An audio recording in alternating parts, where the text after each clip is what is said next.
sefa kan ne a paradox no they were able to penetrate the system and to neutralize the system no and also a satan kwaku baako okotra a Peace FM na odin trust kekan kwase asema owia no de asoso but John Mahama and his family they are my friends,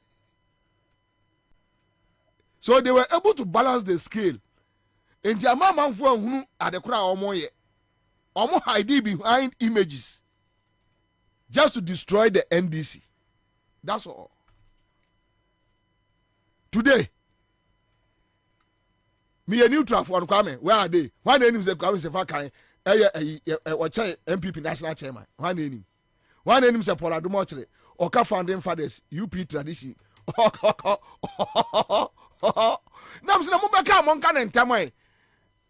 Me names and this never boa Ghana. No, man, from day one. Even as Empire FM, when they were sacking me, I was still telling constituents and this year, they're crow, and this year, and this year.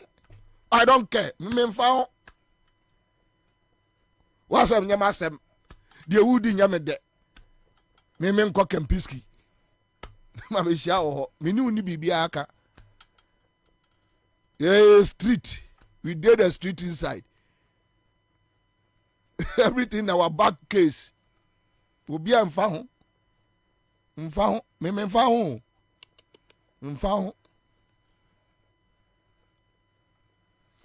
because I'm so much content with myself.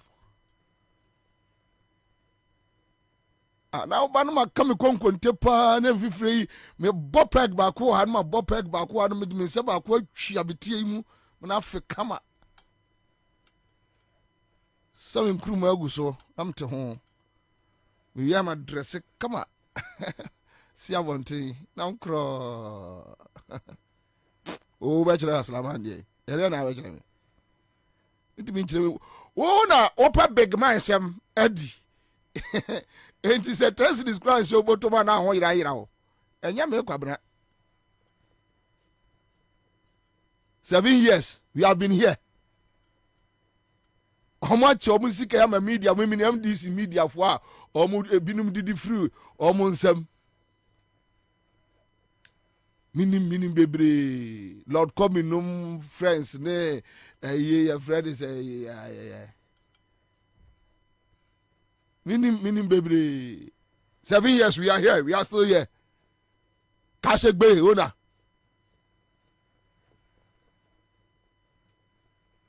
7 years we are here. Yanko baby ya yanko sina wo mo hwe o mo de kura ya metan o mo ya kromfo wodi MPP fo sika wo so ya kromfo hu awi balao danduru gwaka shege kromfo wo ya kromfo awi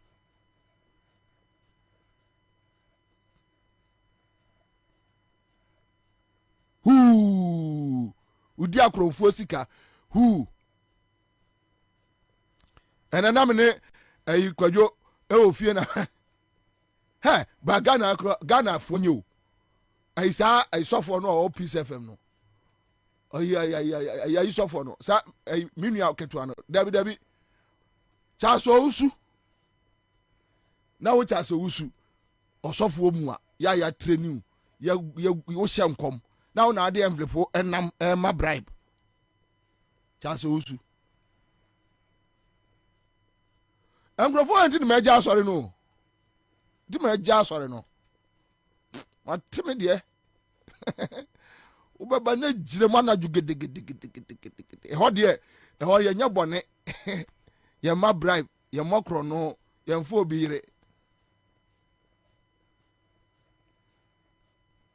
Maka fo ai ompabo no enkome. Enti me de wo ye bia na asamafui. Me say neutral for ni nyina ene. Obi ehun omo neutral for nyina omo to ada ho, and I will tell you why. And to kono ekoso Gaza Al Jazeera omo ye neutral they are not neutral.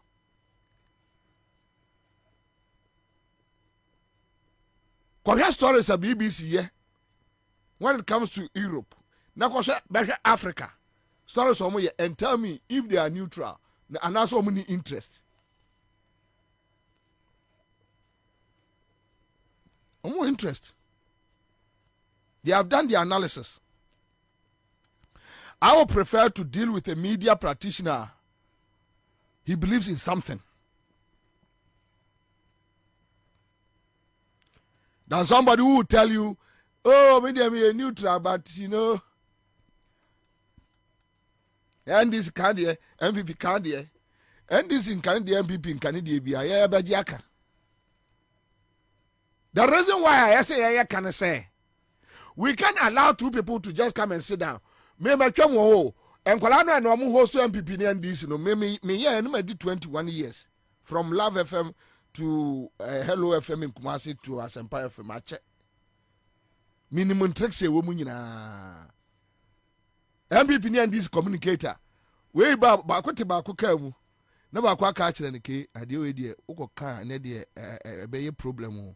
Ombe hu na me ka kire wo into de menka ye kwa e ya ka ne sei yeah host no nim omi ansasi fom a chale na de nka wo ya ache me pa o na so me seda na me ye din ma wo na wanfo wanfa wo na chase omu beat the whole country me san kwase asem na ma me jai sa adwuma no san kwase asem no those days ya pofra asempani akwatra asalam down e ho na nkomo koso then I'm like why not we see no? So be a Jimmy. Let's tell the person who Jimmy or my destiny near the agrono. Me, I don't like games. When it comes to issues about Ghana, I don't like playing games with issues. No, I don't like it. Me mempe ye mo game. We all do a mining book game. Any part 36 million population. What do a mo book game?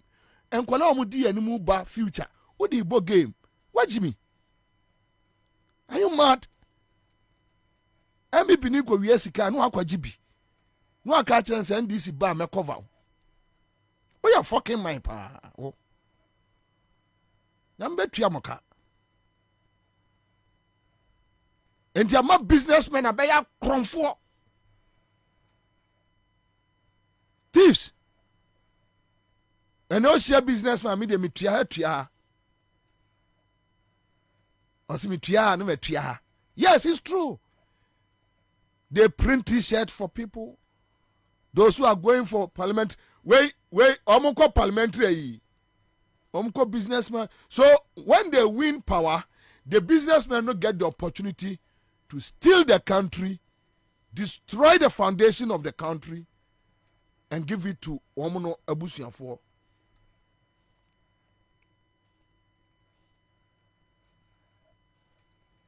That is the sin hanging on our necks.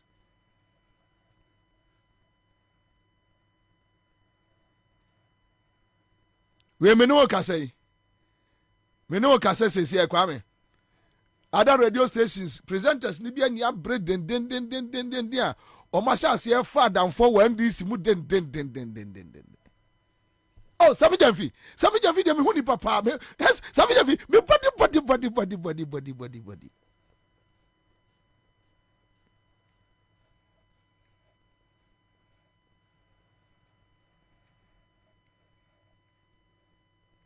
Omo masha say fresh and dogbe num, omane boama, Felix num. Eduji kura de na asam ye na hin kakra. Eduji say wonpa kwa asam kura. Ana ono so oka ho.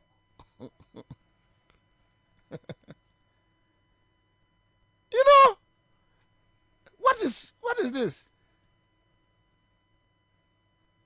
And yo, omani ya ne sa no.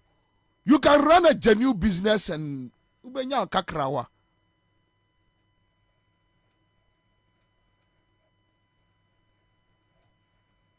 Me no ka say businessmen no ebobo mo ade sika omo de bekwa akogya NDC empanimfo sebe ya omo ba why are we doing this? Ampa so bi be form wadi enti e kasa say ya na ayisami okunum ne sa forest boys no number o mi ahono no mo sre omo practicing Jimmy Sahama abeda no omo something common destroying the country no omo feel say ya the papa ye board game ye masters. What is the meaning of a master of evil? What do you get? Omba catch us omo di boni wi ade kwa no omo wuye no ede na SBB NC. So they don't care. They read different kinds of books. Machiavellian books. The Eye of the World books. Evil. Omo kai books, evil books in the night.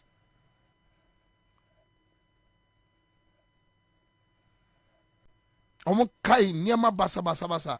And they have different kind of theories. In Tomu Dibonia, they don't care.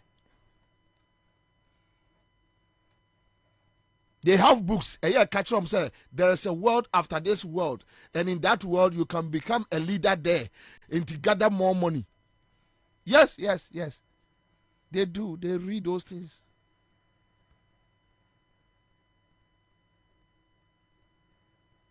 Omu read this and it's sad. I wish we have about 3-4 strong political parties in Ghana. Strong. Because our game the two member from. Say Ghana, you decide say we won't toy with our future. And you buy your system, now the system to work. Look, there are so many things you can do in Ghana legitimately. Ubenya also no kakrao. But obi pa manabro so bet me see die 100, 200, 300. No mu kumum crofo mun sase so e fan crofo sase. They are killing people. They have langas om kum nipa.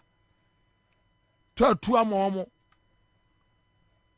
Unim say Kwame unim say Ansah no a omo twitwa lasibini ade no state lands no. Go journalists for no bebre akwajibi. Journalists for no bebre omo akwajibi. State lands. Ya Kwame unim say Samsiahi na Samsiahi deputy minister West Ansah. Almost see affordable housing be. Ewo emse kon area ho NDC time. Na Thursday. Na so kra nipa da sani o na yire me wo de wa ye ho se wafo nyina ekwa na nkwa gibie. Me kwa Samsiahi office 1.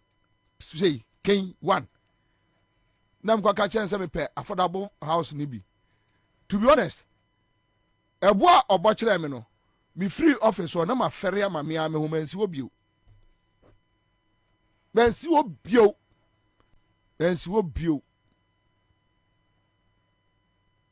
Mansi obio da.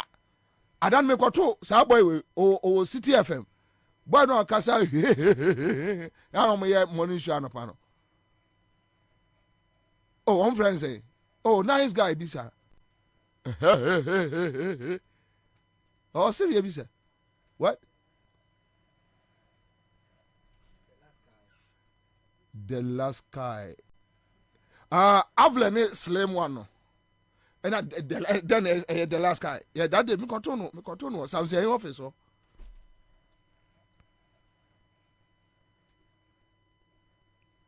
Me continue.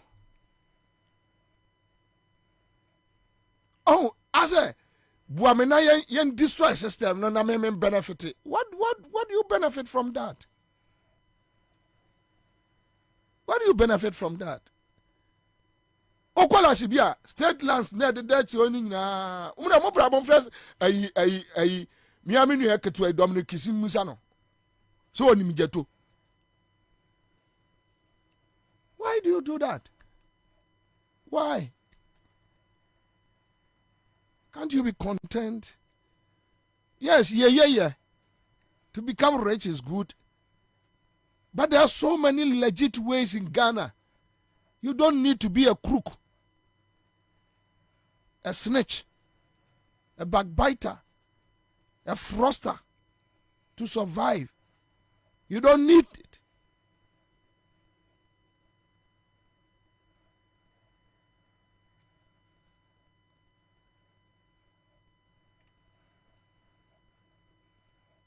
We need people to straighten up the system.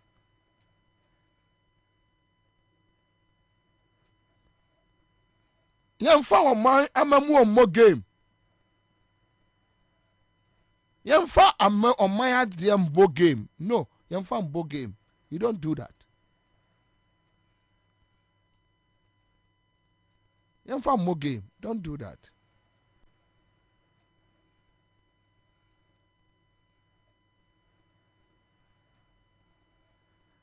I can't see myself staying outside Ghana more than 6 months, 1 year. Memba me krum. My longest time I'm outside Ghana, 1 week. You know kranka miwu.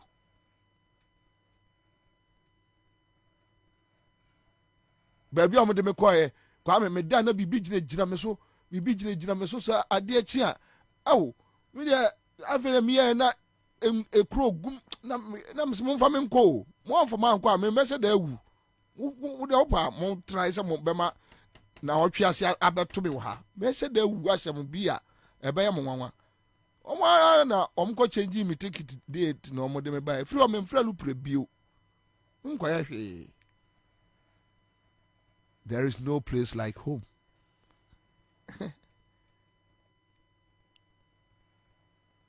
We have a beautiful country called Ghana. We have a duty and a charge to safeguard the pillars of this country. The reason why we wake up every day and we drive all the way down here to come and talk. Sometimes we do mistakes. Sometimes we get it wrong. Sometimes we get it right. Sometimes we go angry. Sometimes we go overboard. Yes. I would prefer to be called NDC journalist than me neutral. They want to be seen before the Sahindris, the big men. But they are hypocrites. How can you hear Onipa who hear me who hear Manasa Azuri? These were the guys who claim you're neutral. One said you can say Manasa Azuri no more campaign me Akufo-Addo that time. Obviously there be. E one and you open a Bruno prepra no. After you also no or sekra kwa also koto Samsung odru sekra na omo de seminar e na amano e scam. Inti time all copy obiam na bedi o my way so na all kofa Akufo-Addo no na onim say scam. But what do you mean? You're just stupid. Yes, you are stupid. You are stupid because Samsung office eziosu. Ejosu na si. U free fiesa okoto Samsung. O kono a wu gina cycle no. Na Bobie Ansah gina ho e ka kire wo say, "Bro, I have one ombebu enti kosu. Ombese ma warrant." Na mo warrant no a say o hwehwe wo mo kra no a wo behu wo mo. What the front udru eya me gina ho a me ka kire wo. Na ka kire me say wo PhD o ka a Queen's English. Jimmy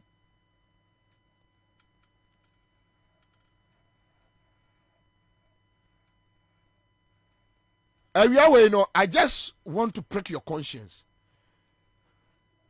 Never again should we allow such people to deceive this system. Omo de brofo space. Paper space no mishire. Omo do omo abo. Omo share do omo bo ICGs. O say ICGs ne dankanom no and the what doctors ne san crofon asore no. Aha. Me say Benadavra Daniel sofo. I say ono ye Holy Ghost fire conventions ne a women forum ne ade. But am I 10 years? When they are doing that, they know what they are doing. It's a gateway. They use it to enter the system. Yes. Now, nyamia bia ye nipa no a I and I for no a ye hwe kuro no so anadwo no. We see them. But you see, omo moti no krase no esua. So those one hour kind of crano car no craft for no ketu abi net. Me a neutral no in the mood, sir, no in the mood, sir, no in the mood, sir, no in the mood, sir. They meet at pubs, no more sre. When they end this me jam, every me jam. Why Jimmy say, and the end this near yard, they know to be cancer and say, Massa, Jan Quasi, I didn't know who didn't never say or mine, Jai. And the sand this in say, Uncle San who be what, and so what? And so what? Me a good father, so Uncle Sam who be what? Me a good father, no matter they will be asking. Me very good father, yes, me yan will be asking, but me a man finding yes, from more parliament finding yes, Lord coming to cry, me, you're good room, me finding you who. You know, come here, Nipa. Ay, bright champion, we, bright champion, bright champion, Jan MPP in a bar power. And I yan this for a sort of time contract man. We bright champion, we Brabano, we may dinner a day. Me finding a she, anyway, or some marvel, boya, we may dinner a day. We say the party are crom for 19 countries or we are crom for. Who go mine or your crom for? Wait, no any abread home. Any abread say? It is end this near crom for no be how mine wouldn't be any countries message and I don't know would you know. Say legitimate business. Look, let's go, let's move on. I don't have any problem.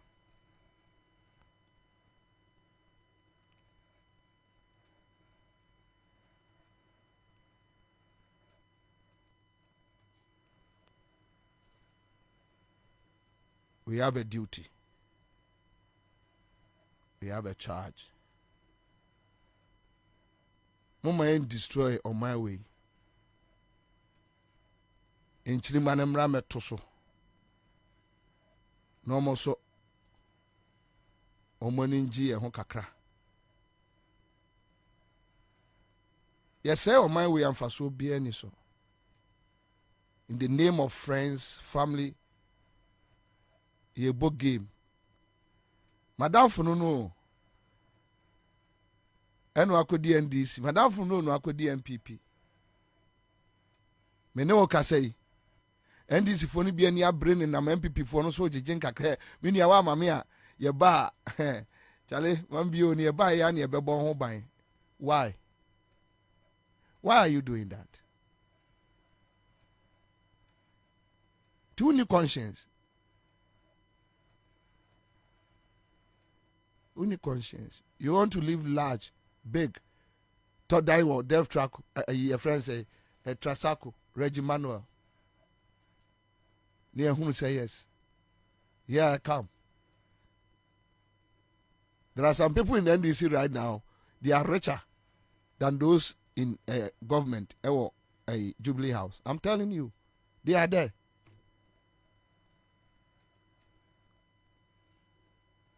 And we are member transmitting assembly, and the person showed me evidence, a video.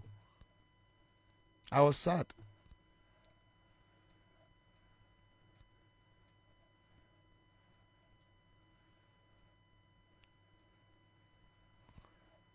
My work against Akufo-Addo has nothing to do with the NDC, and that is why I don't get tired.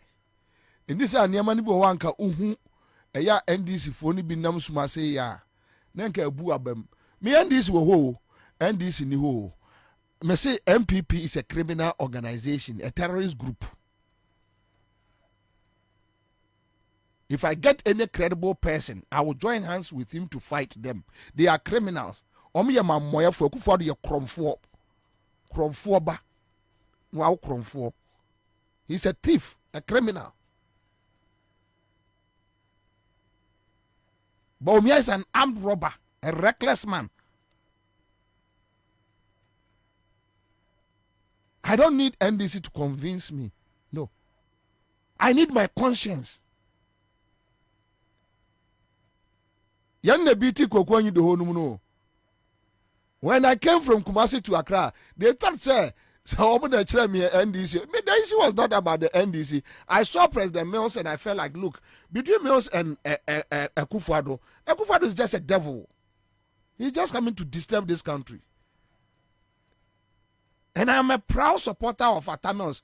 You want some opponents, some for beto, Abakura, or my friend in France, so make what to be. Or mamma mia, maybe I don't care. Not to my Tamils. I'll do it again. Me. It has nothing to do with NDC.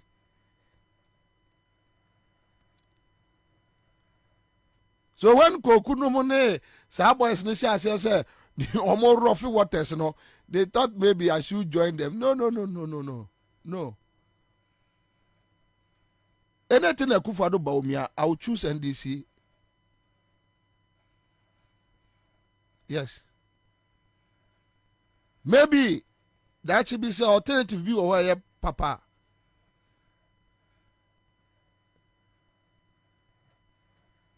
I believe that your mama will come and do the right thing. I'm not saying, say, omunye mistakes. But your mama, no, John will not do it. Say, my Bank of Ghana, 2 billion, and mommy, representing by $7 billion. Na minko di, na minko $3 billion. Ewo IMF. Na skana wucha mame no. Me here parliamentary approval. John Mama will never do that. John Mama is not stupid like Akufo-Addo. He won't do it. He won't do it. John Mama will not take 10 million Ghana cedis. And me cry be me ya. Makuma be me ya. Ebe me ya. Ebe me ya. Me as president pay. So I have that confidence in him. That he won't do that.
For God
wote trotro mu wote tax mu. Listen to me. Listen to me. We are not here just because. Let me tell you this. Those who know me very well. In fact, Awurade adom enemy ni akoko enyi de ho Roma. I was more closer to Mills than I am with JM. Trust me.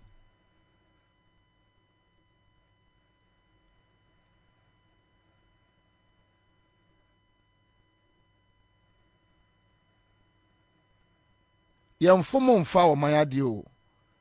Just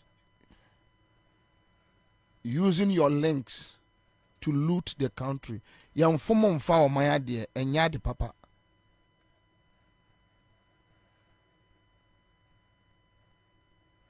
So nyamiso obeshira wa, God can use legit means to bless you. What company maku 150. What me di 50 ekoye bidding. MPP ba no waje. Then this ba waje. E kokko onim judges.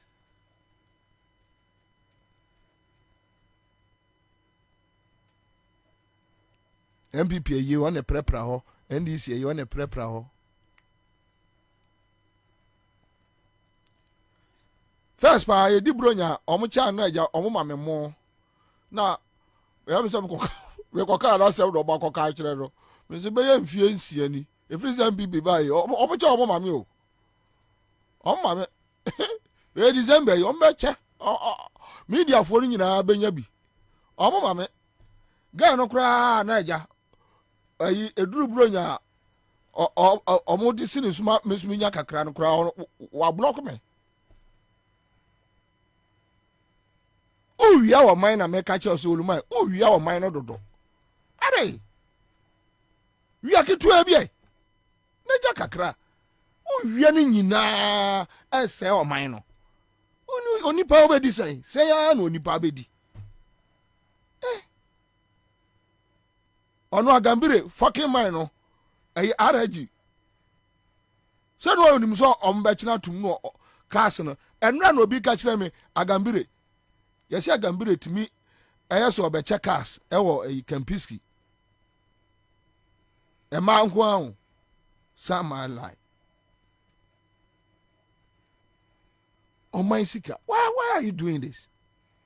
Why? Your man for creating godfathers. Where you oluma mo cha ya mo mam kakra. Ah. Ade sukura o mo se o ma increase no. Media fo nyina benya o mame. Adai. Me doka. Ase me kan say me ka wan pe na me kan. Wo cha mo mam bi. Be ma. Ga no kura na ayi ebesi ni sunu me ru afini dimpo. Wa block me. O mame adai. Ke mo ya mo mambi. NDC ye ba mo no mo ana besi adie. Nsesa ye bia ma. Bibia ma NDC ba mo no mo ana be cha adie.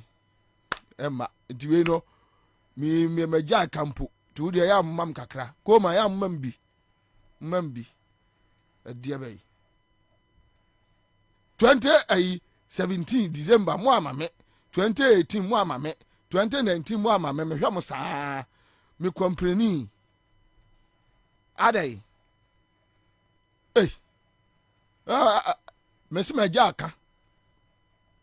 NDC ba mo no mo ana be yo. Bibia nsesa. Ti wudi mam kakra. Why? Mam kakra. Bro nya mo ho yira me. First ba mam mo boto ba ku na mama me oye.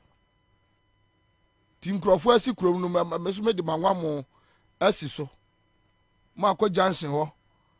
Akoto Kofi see mo ase why say Kwabena why the U10 why no the U10 I want to say be o madru no NDC ba still o ma no o na bedi o enkwala no a enkwala akromfo no o mo ba no na yese yire ye ho yire wo mo so o mo ma mewi aye na wo mo no ba bia we madru no o ya wo bibia enye yie o mo no mo na bedi ko NDC national headquarters ko hwe ko MPP national headquarters ko hwe o mo na bedi wo ye ho bibia enye yie o kan bebre kura no a NDC beba no beba no ba no ma tupunu num o ma ho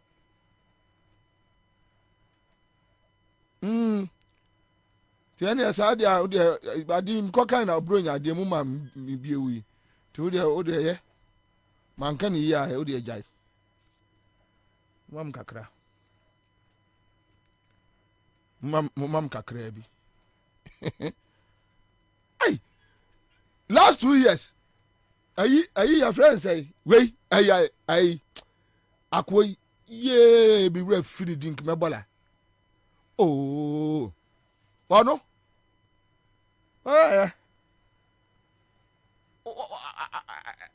ayi last 2 years 2019 na o ba cha me mo ene ayi Starkis aha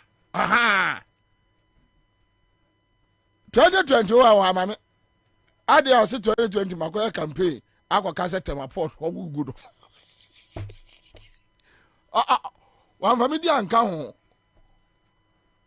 mesi me hwe anu mu se ya meto from hey enti afia so mo kai adofo mo anka me o ma mame ena me kosi a akwana ode ba last one there no you kosi anu Metro TV anymore no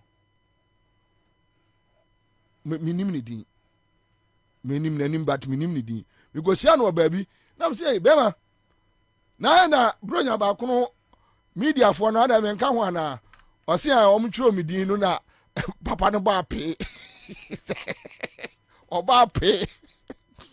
oba pe say o mo anyimi di amfiri mu a obeti tipipa no mu na o mo yi mi din firi mu ti se mu de mo se sa na mbe no a panini de on de say no manase azuri kura tra ya anye yi we ayi ya friend say NDC fo iba ono de say de e ka ba fie o mo ne bakoso ha ne na ba because amafo akwaji t-shirts sponsorship abem various constituencies national executive elections yes the omo ya no ya no na ma eya money crash na ewura your system no yes the ade omo ya no I'm telling you grassroots no se munimo ade omo ya no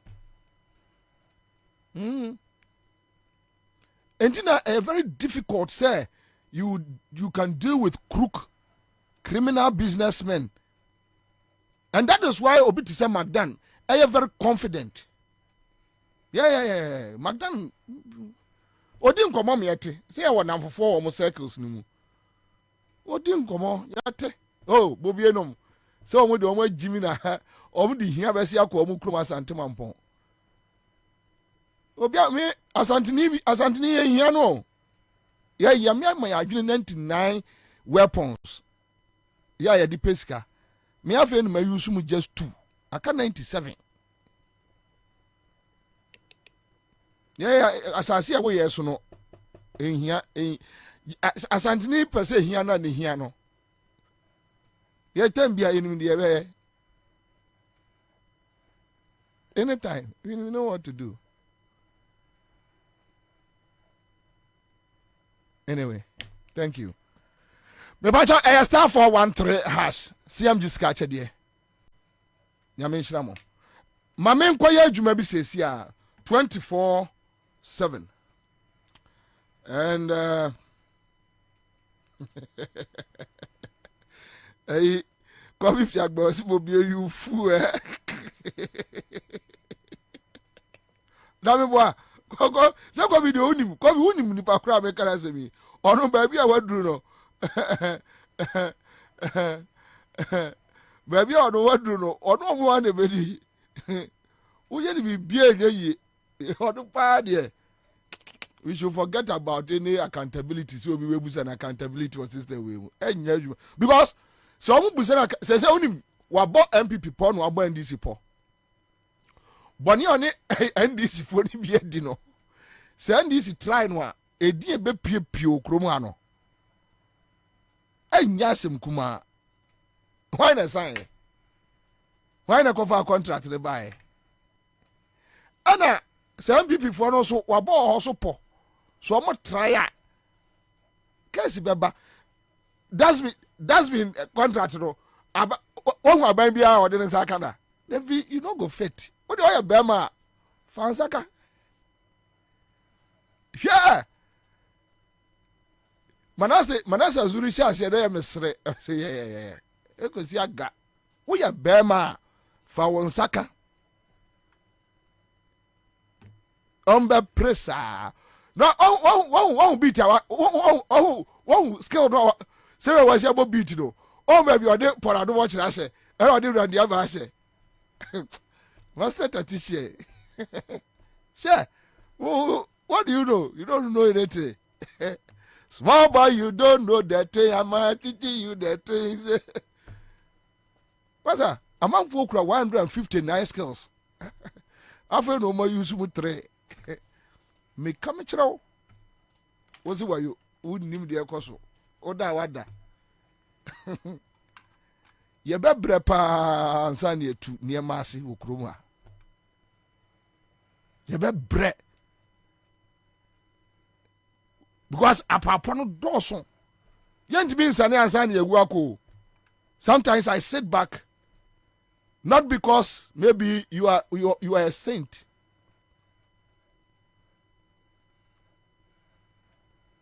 But you feel like me watching, you know, what?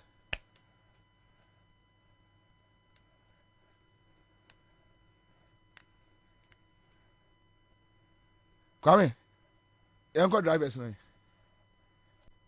Yanko.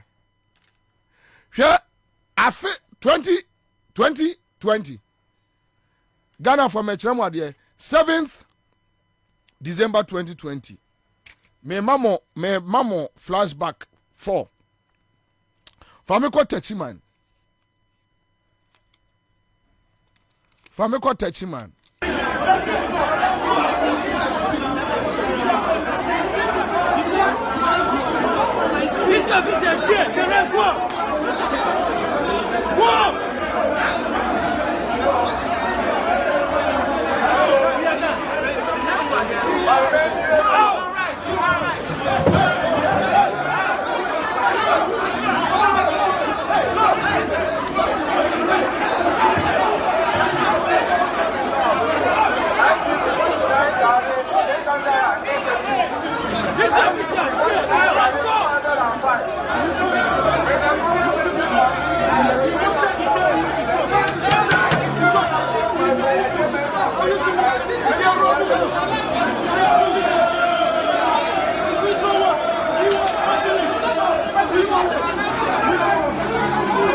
Everybody must leave the hall.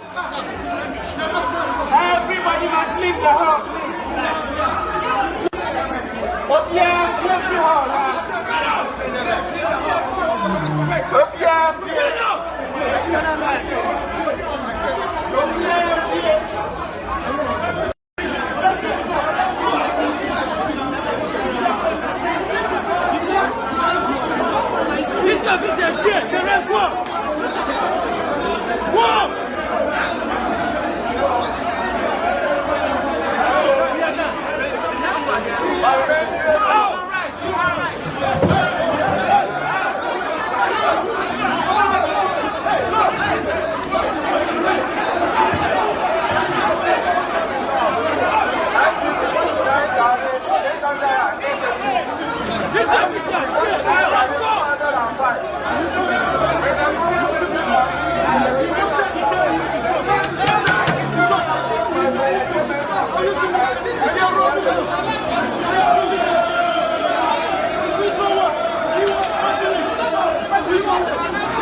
must leave the hall.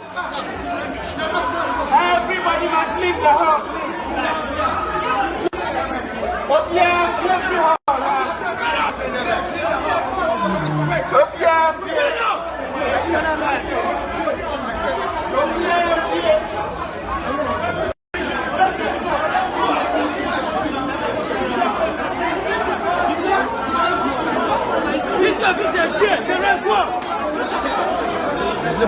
That's how they use MPP party, military,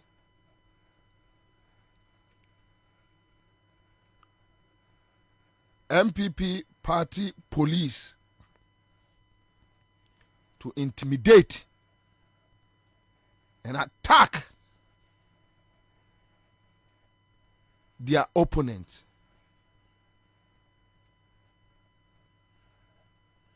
Jane Mensah and me and Kahoshe.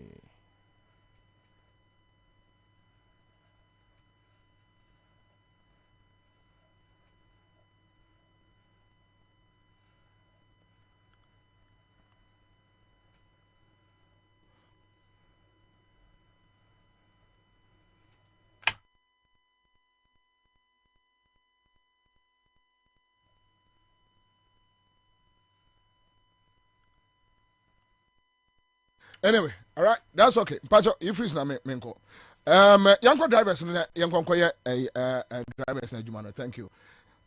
Just a reminder of what happened on 7th December 2020. Thank you. All right, live on Accra 100.5. On my issue statement be from a drivers association on a year 24-hour policy. And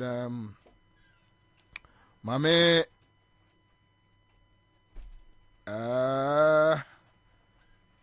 okay, all right, so I have it here. Press statement by transport operators on Mohammed's 24-hour economic policy. And Omo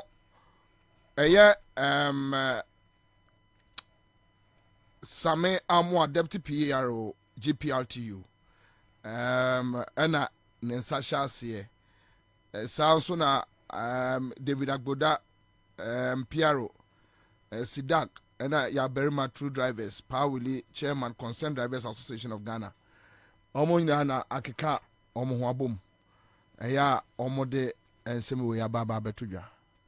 All right, so quick one, let's go. Na yankwanko check it. Mameni aye Same Amwa, who is the National Deputy PRO, the GPLTU, in Nkomo. Onia Akwaba. Pacho Boko de. Bobie.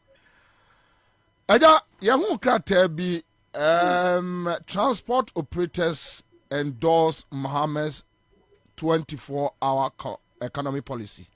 Okay. Dia, chile mu kakra.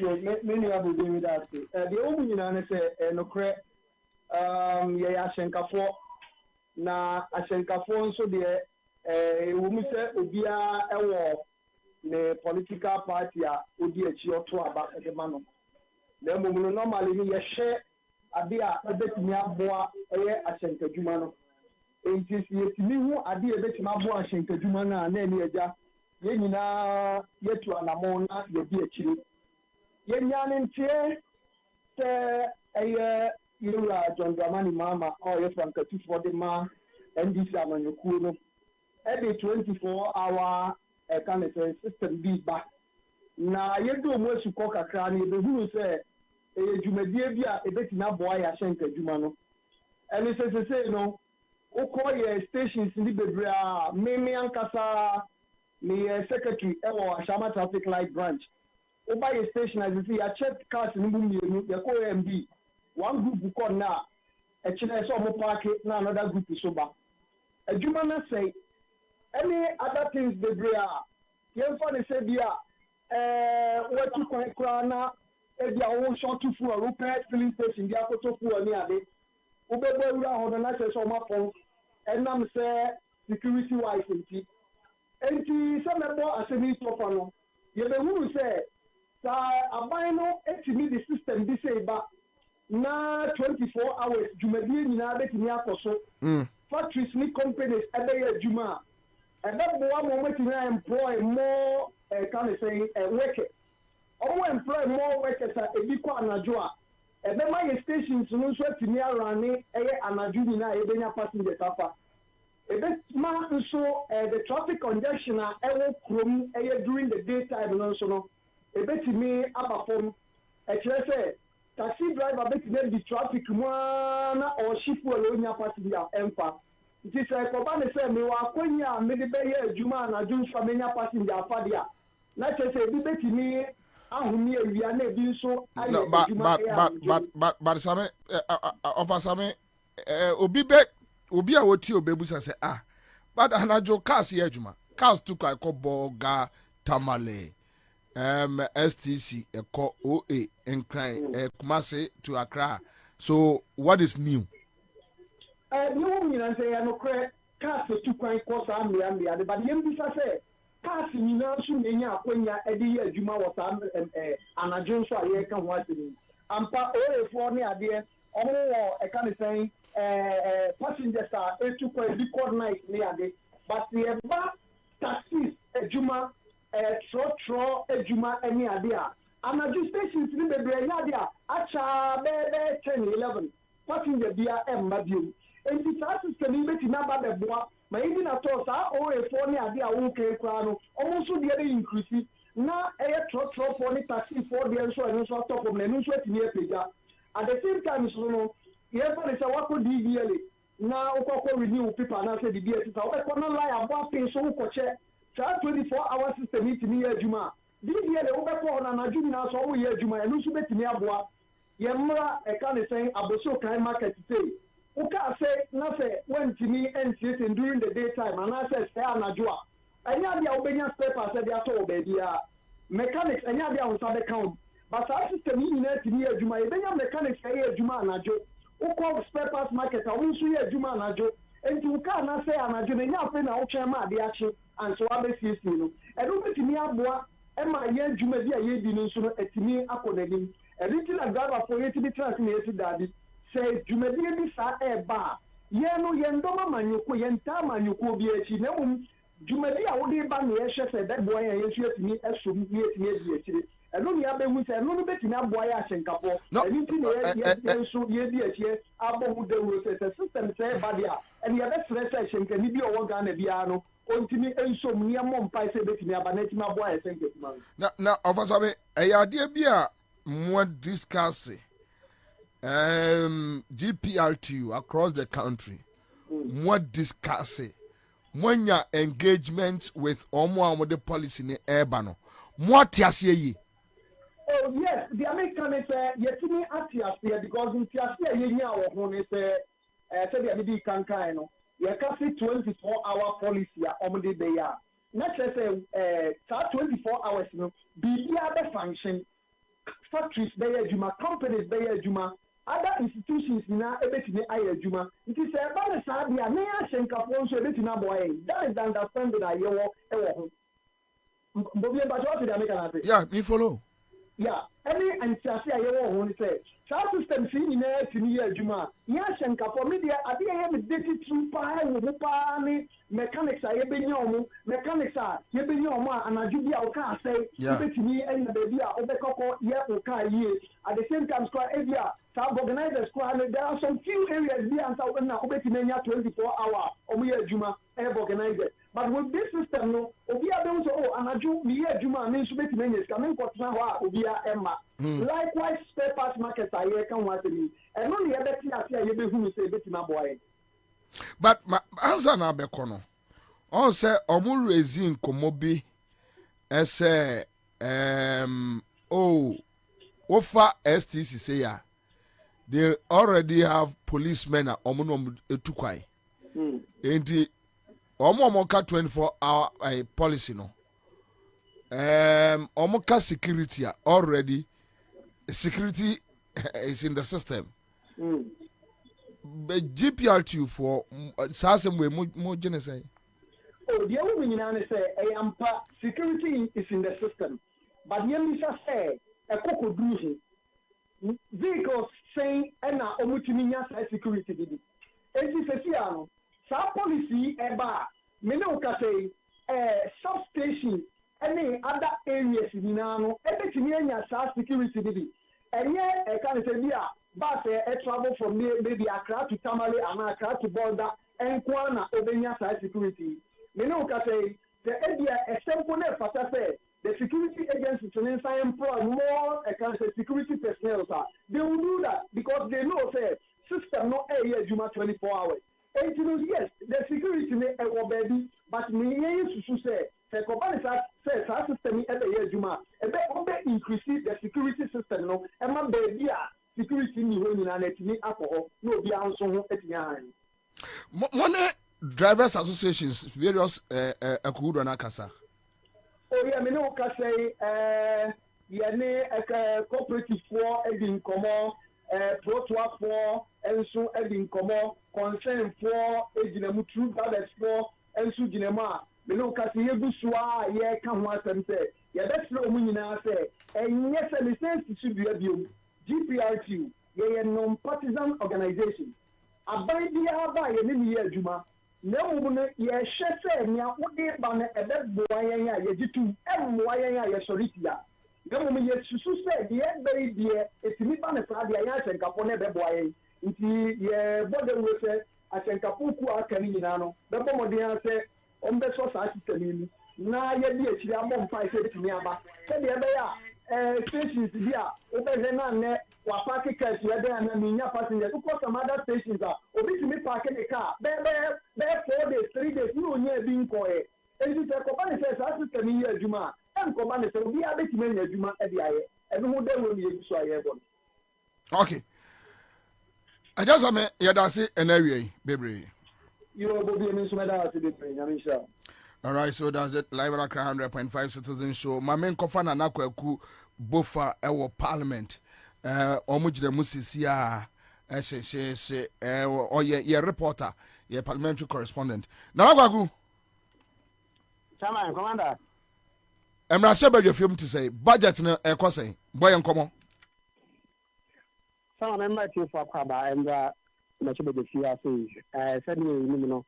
And then you heard me say budget for 2024 no there no no ombedi atuno and that the other say chebia na chame ebetna se be dore ba kuma ni no betna se ya shafe ne ya chapa ni ya ne say numbers na ono transfer meeting na minority fund wo tinya masha o mo mpisi ne bido na e de aba nkwenum bi da ho de ne so do na wo mo fita na meetings upon meetings omina ayo na what we tell no mo share some other part no na minority for na aka enipa nyensa a mo maye honorable Senator Rollins ana na face so honorable Mahama Ayaraja ana face so a sin of Masibegani ye kwato no so aba na nsia so enche ye no so no so eniwo ono de wahira kwan se okọ abuchime makwa kwehero yare kakra ba ntino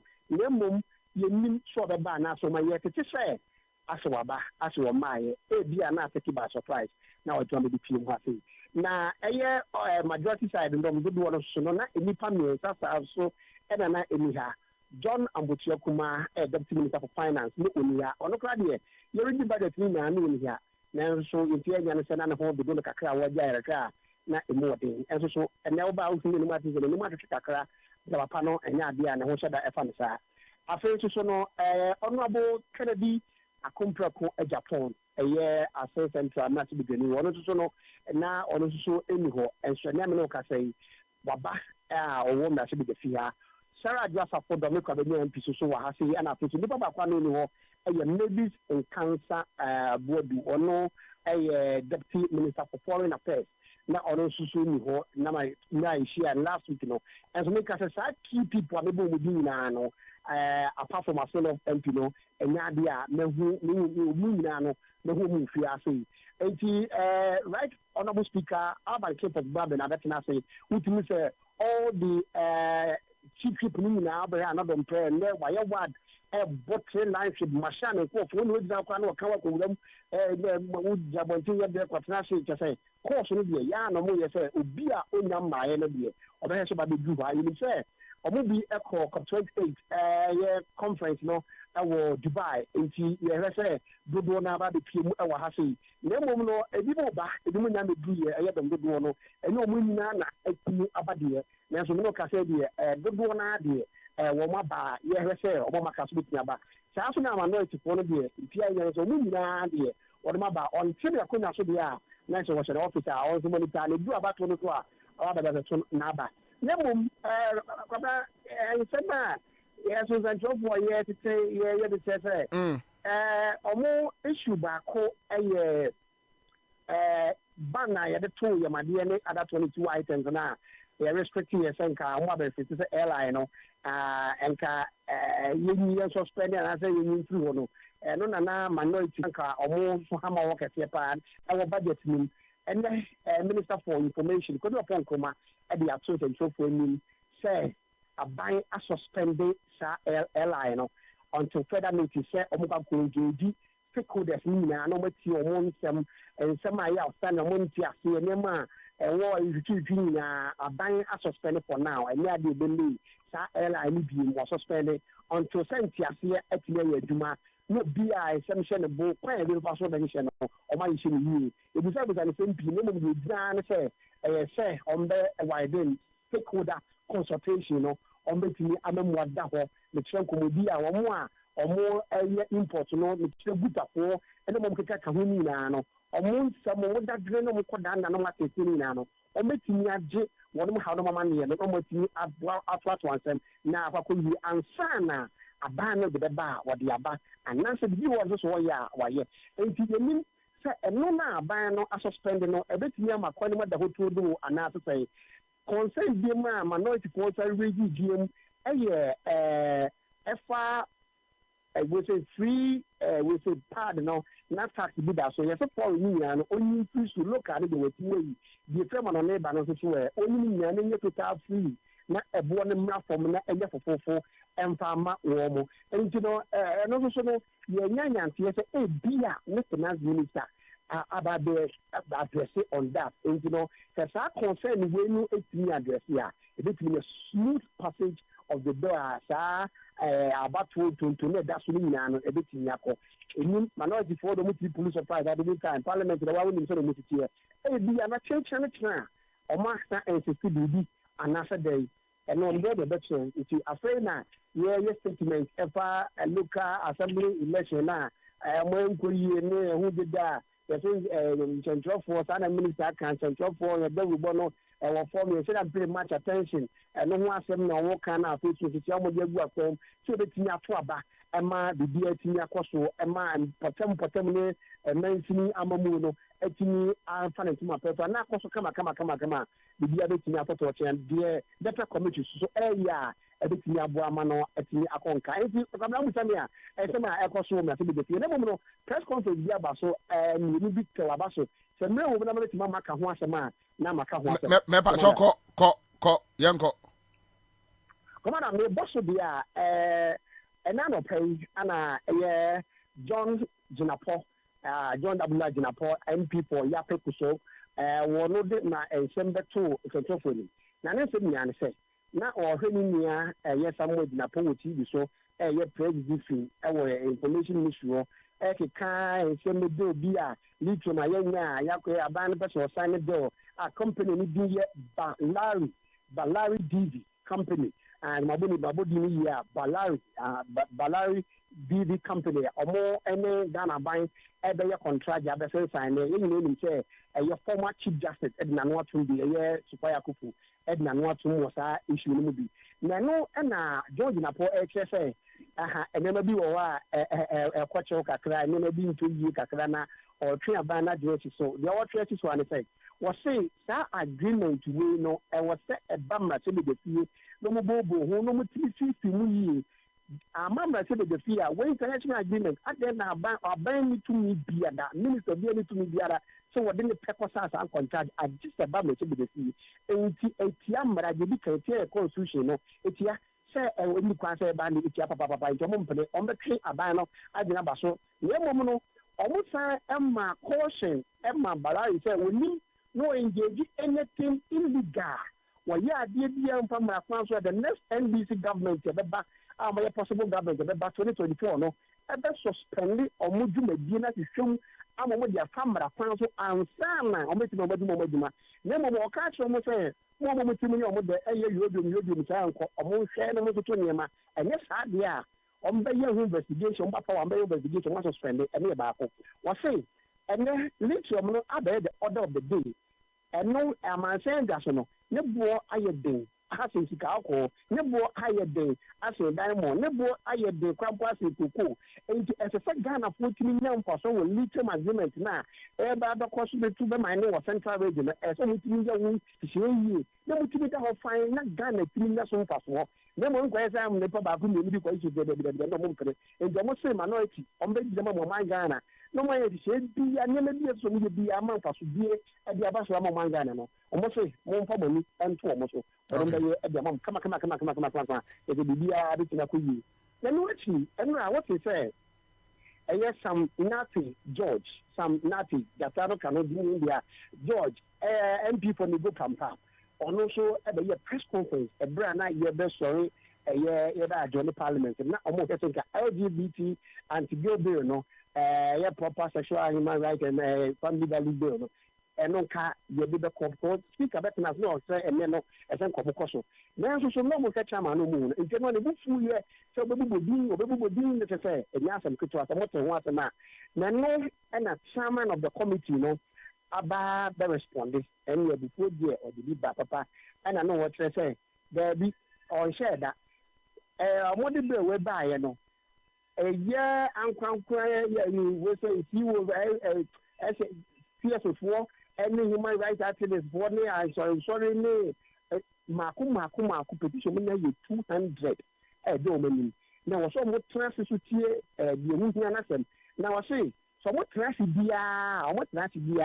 a call bono a 100,000 at the 250,000 a day a come one our moon just to be now we a come bono parliamentary bono I don't know now what I actually say and you what I no Omuna na akọ attorney general ho akọ hihye ebe bi omukọ ye eni ade ade hwe constitution nukra na anti ai onkana natural knowledge ni na no omuhwe yi bibia de se omode bom fom omode aba a omode report na ba constitution state afei wa se omutumbo afi ye na de na ade de ebe aso bi na pre no no bi na pese be ba so ena be so be gu yi chamehene abamba bi enimu afi na de ebe ni ni hwe wasi David yes I let you say omu kasa dia no boa anaso no chama no wa ya no diablo ni bi interview bi no tete baby say o ma de ne maso a na ye no kure no ya me ye ni we I was we be we e ba ye ncheye yo be da wo ho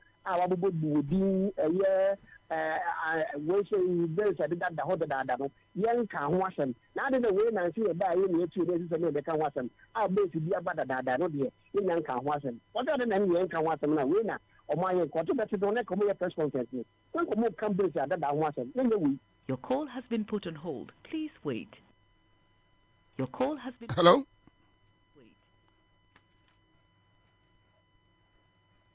Hello? All right, the MC Luzu Yenian. Okay, so and you may free Parliament Urban Honorable Suleimana.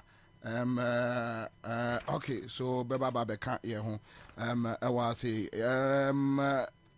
Yenia Alfred Ogbami, senior media practitioner and former PRO de Ghana Gas, right?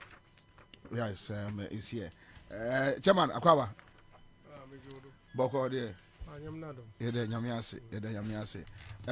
Your friend say this issue about drivers endorsing a year 24-hour policy, meaning last week some 2 or 3 driver unions. Then today GPRTU issue statement on it.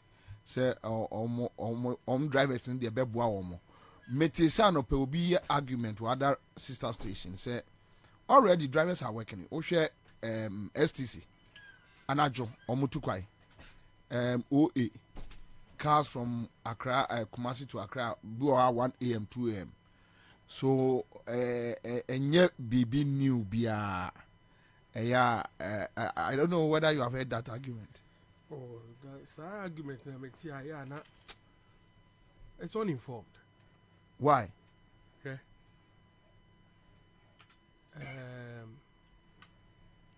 I'm in Charles here from Ebruchi, Britain.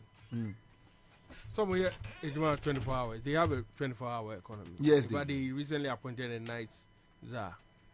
They appointed what? Night czar. So it's CZAR. Russian. Okay. And Najua, Cheso, no, Obia. You find it's a night mayor. But the czar is a Russian word. I see.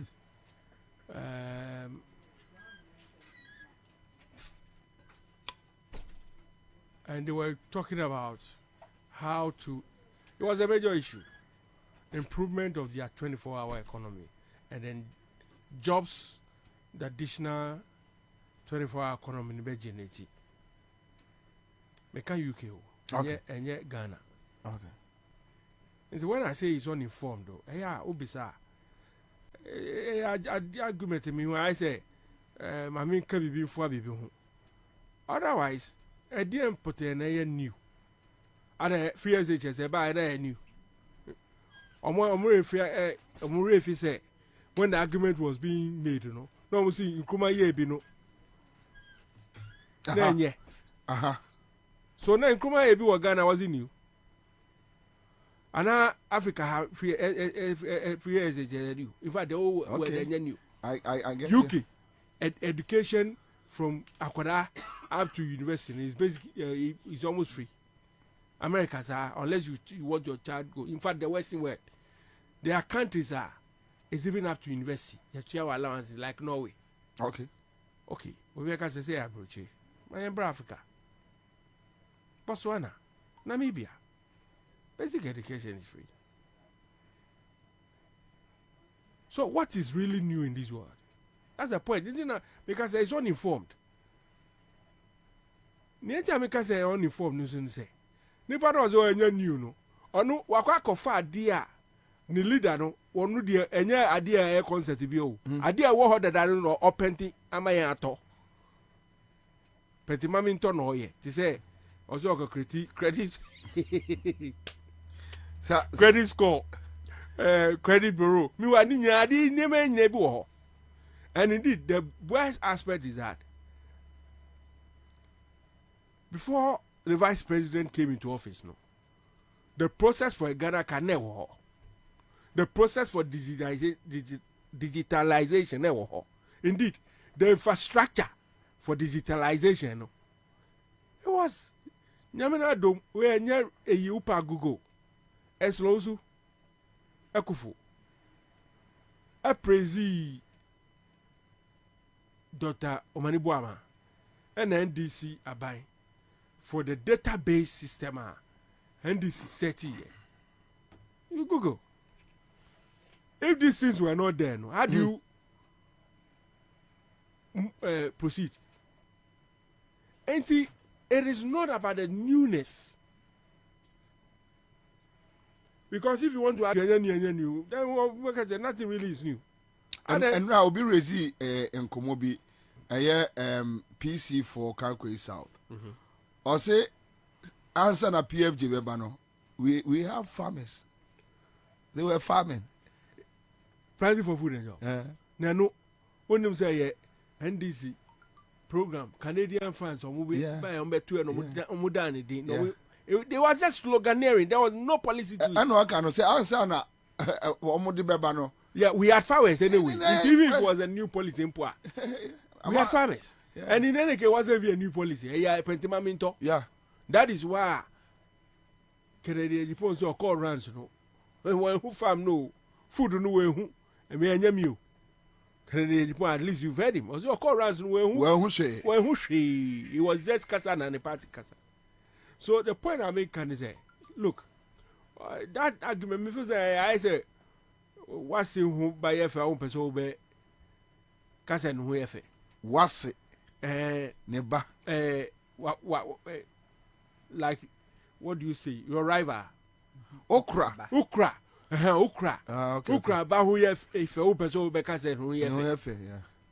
I need your ukra ba head who talenti ko ti bi adu ba de no na obema no. What you must say? Yeah. So the point is that even if the UK,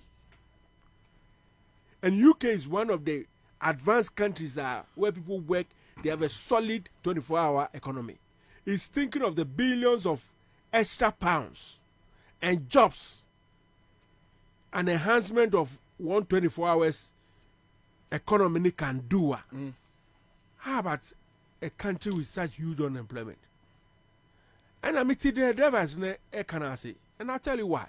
Yes, I said, yeah, Nena in comfort starting two Ade colonial, you see, colonial times are yet driving this important kind of do Cape Coast. That's in comfort to Kwana. In fact, even nominant to forest manager, why no pay. Yeah.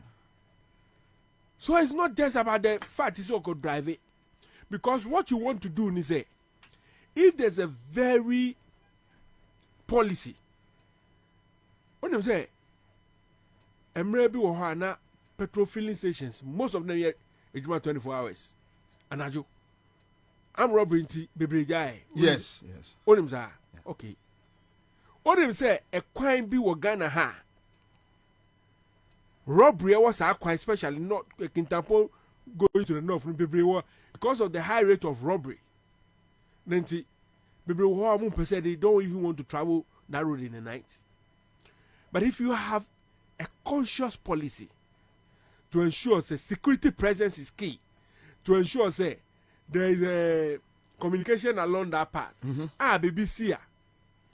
And it's a dream. For example, providing the police security, making sure that there are enough communication booths. Sometimes, in some other countries, they had choppers. Yeah. The most important thing is that you must think through what we hate a transport on such a road, for example, to make sure that not or more they would want to travel in the night will be free to do so. And it will surprise you, say, doing that, look, if you can free public traffic on roads, for example, in the daytime to the evening, there are people who want to go in the evening, so that daytime, if you calculate the cost of service you make, in terms of traffic, in terms of fuel loss, because all this is sometimes you calculate it outside the project, they are able to tell you the benefit of such little accruals. So, and yes, what new you're going to do to enhance that economy? For example, more maybe a filling station here, a judgment, or because an affair self filling station, yes. But I find say, if every filling station, by virtue of an improved security situation, employs even 2 people just to handle their night fuel, or even 1 person, that's an additional job. Unim say a bus 7 and you would diagram crash or tie a paya, we have organizer. In fact, many places by 4 or 5 no mapo. 7 crowd do. Maybe area by 4 or 5 no mapo or mapo. Into what waka. This is a way lucky they be organizer not the area more. And that's what the organizers say more. And yes, I shop. And numpo omo wo da ro bi numpo ono so opo no okoji nani. Because nim say anajo adwuma yeah. Obi o ha ba bi o ye adwuma ni fie kwan wa. Tibu o oba Monday na o da shop wa weekend no okofie. So you see, there are too many things involving when they say 24 hours. It's not just a matter of adwuma ni yeke. It's conscious, and you see, who person on tiasia. Nkofo aso mu person mo tiasia because obia sebi enye be yi sema. Sebi. And then ultimately credit reporting as here. I do not see what potential benefit in terms of job creation that will create. Because having a credit report doesn't guarantee you any job. It doesn't even guarantee you the loan you use it to take. It doesn't even mean you'll be able to access the loan. And so, ni pay see a digital credit report. No big DNA sabi. It will lead to corresponding job creation. And the man has told you, say, Sebi, for example, Anajo is going to look at the tariff pricing. Was he an Indian Mentiasi? Was it Mentiasi? Ah! Parliament, who should then, young Ramra. Chairman. Eja, Kwagu. Yeah, Commander. I didn't see what Parliament. Boy, quick one. Commander, if I say to you, for the line, you must say, Yanam Yashaka. Now, Commander, you could see, and it's a master here. Or mobile counting the year last of the year, also because the Parliament here, commit to be police surprise at any time. Minority actually to say, among counting woman, head counting and the woman. Dana, majority for a working out, no, the man buying. Speaker, I'm not more head counting. And a speaker said, your bow dear, no, sorry, in accounting. Anna, majority for the baby, and that's I know. Nemo yasori bina ho ne akanto mo ba ko mienu ne nsa ya kuma ko kanto mo ne de numbers na abrom ana speaker say na person wo ye no eno na man ti ase ani aduma say ye bo odi amu asori ye bo odi amu asori ndi omo mpede sa ana workout ne bad enne so no challenge asamba ho say the process of the bear count ni di mu no come about to my head count ni di mu asa akokwa into asa ba di na majority for the say that the standing order 113 2 no air canon and that's an speaker speaker different way and was say omo na so bi omo na so we count na speaker say there be on we be order 1132 no chair majority leader say na tie speaker no betina from di abodi da bi awotie successfully where you were successfully na ho no ni tun to dia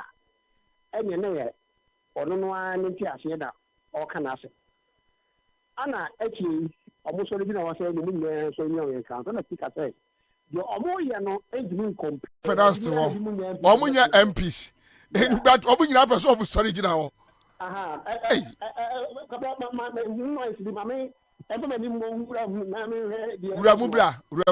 Ramubra. Okay, all right. So that's it.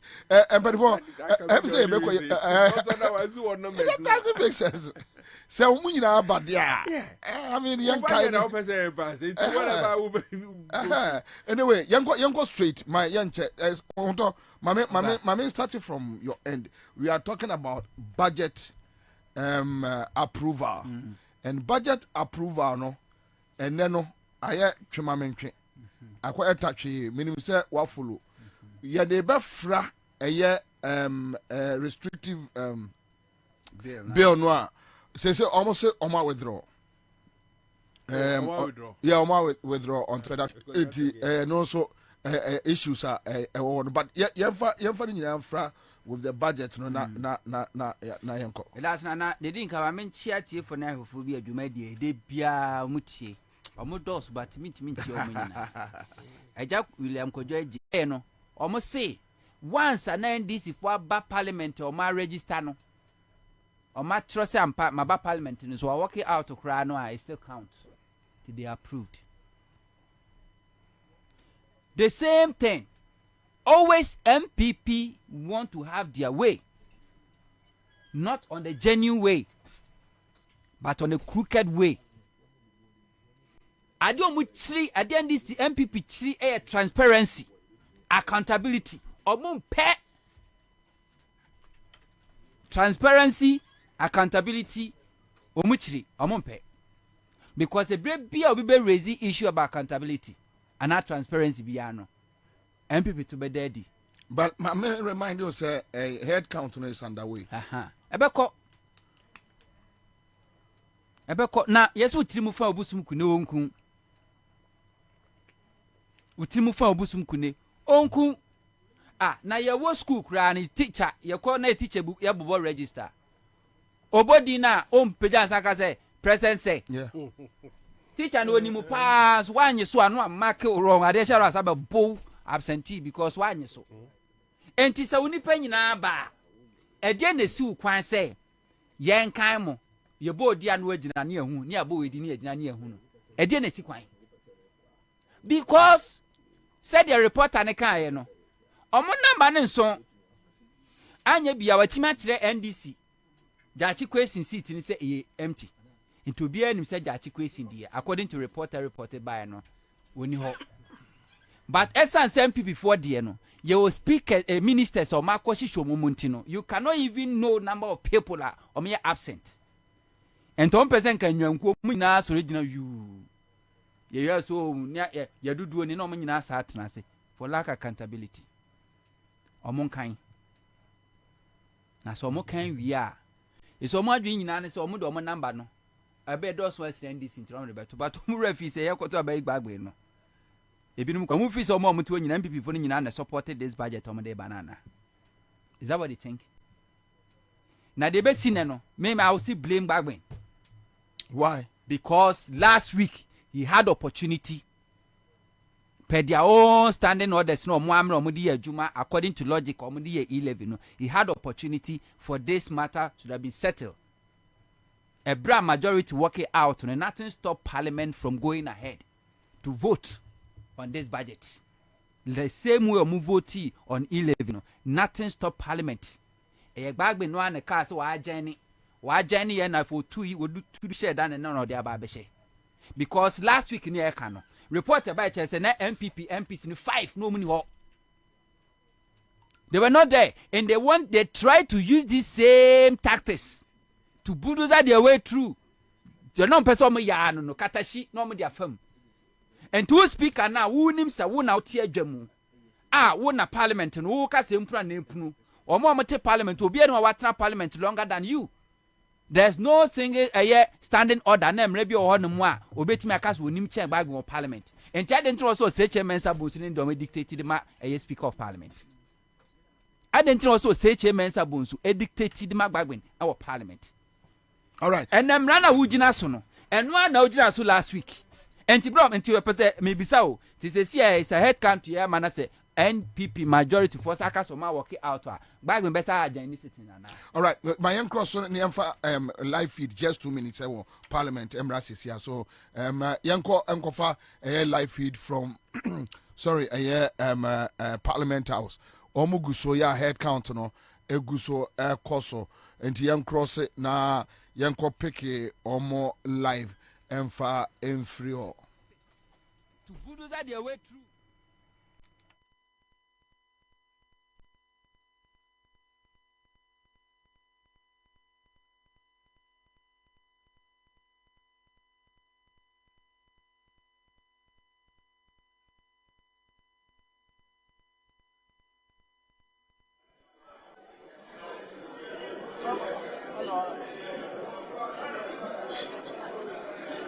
Trajia Samson Tango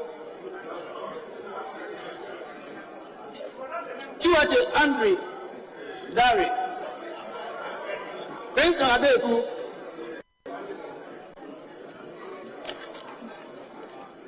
Kujo Comfort Doyo Kujo Joseph Kujo Robert Wisdom Lapiame Paul Roxon Nelson Eche Kwame Dalu Thomas Ada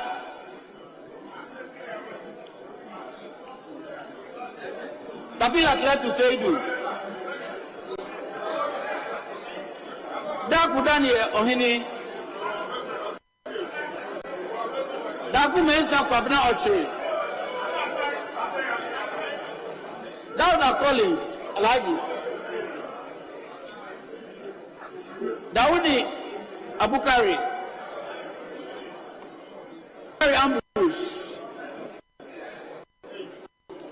Jonabu Alex Tete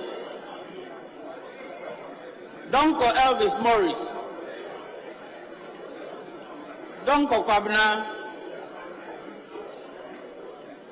Duka George Meku. Iyanana.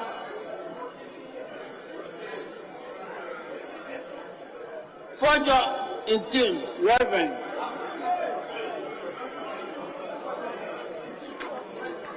Force in Kessel Atuba, Doctor. Frimpong Joseph. Dr. Kwame Jujoli. George Samuel Nati.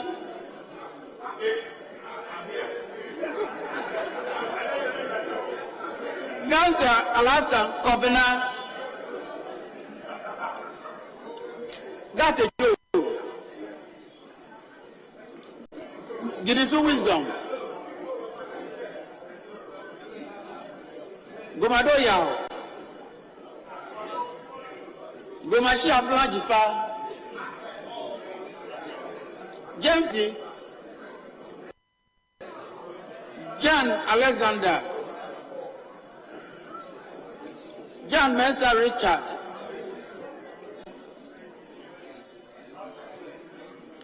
Hamon Kwabena Taher. Ansah not the Ace. Aruna Seidu. Effort for Philia Mensa. Authority Alexander Roosevelt. Ibrahim Ahmed. Ibrahim Mutala Mohammed. Ibrahim Zura Mohammed. Idrisu Habib. Idrisu Haruna.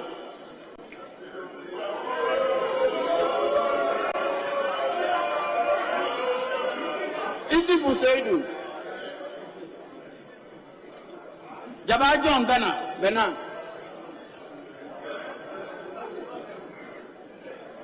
Jaja Yusuf Isaka. Jalula Stephen Bambi. Jesel Godfrey Seidu, Doctor. Yinapo John Abdullahi. Yinapo Samuel Abdullahi.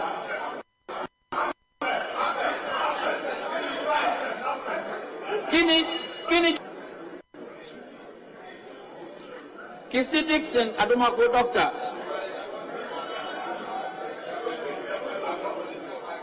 Kunedu Akwesi present. Thompson Mavis Howard.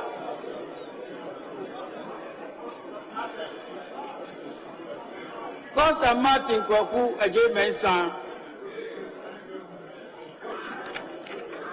Kodo Benjamin Komla. Kum Ebenezer Kojo. Kuma John Mbotwa, Doctor. Kuma Joseph Kwame, present. Kuyon Solomon.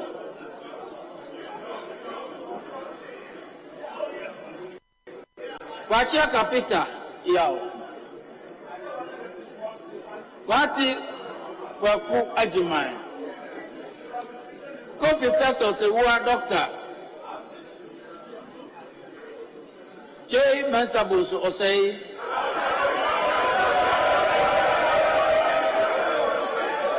Chirami Nelson. All right, so head count no muguso no but onto the na ye na ya hwehwe no muguso no the na gba me person any last week MPP before someone chance some work out one course anya na dwuma as speaker ma an reject budget no and then one no muye the my question is say MPP before say ya ka say some say work out ya be say agene citizens ana. That's the question I will see beside him. Even Eroma Kokwe openly wɔkyerɛ ɔtan ano wɔma NDC fompo no NDC minority then and disrespect no da ɛwɔ parliament. How na Idrisu as a minority that Miss Original and Naso Pijan and Sa Umbuano, but a man disrespecting da. MPP every day, every opportunity, or more disrespected back then. And he said, Nelson Comuye. Omunye. Now, him say another drama about for the our parliament hall, and said the water din or more for more wandering, we will be see. Because MPP netimi kofa obi a onye MP. Na nose mask. Ni ad na kwa kujinam se Sarado Asafo. Ye wie ya ne a ohye nipa no straight ni ad na pie. E happen ye e wo parliament we mu. Muta kaka che so mo be ye investigation. Ye hu ba bia sa investigation kokosi ye. Always they want to have their way, whether by crook, hook or by crook. Or person have one way. Impunity. They commit a crime with impunity and for biao and nobody can do anything. And in the court. And you want to be where we ho was ho police station was ho. And the beko was baby. And you can't do over to ultimate foco. Silly. Yeah, ultimate she. Who is bagging? That's how they think. Who is bagging? You can't stand our way. They'll push you over. No more. But one now kutam nano. And now we ya do na si for akasa wompene no. Omantimi twifa also. Omantimi antwa fa also. Ufi say whatever they are saying you're right and say per standing order no. Omo de na superior over you are. Omo tell say ma aye de oye. Tina na America no me say a day is coming obi abehu because the kind of games we play ho. Na e dey na chese omo approve budget. Omo approve we because what the speaker are playing to the galleries of MPP majority. Because last week no more members best 5 no money ho. Until they were trying to buy time.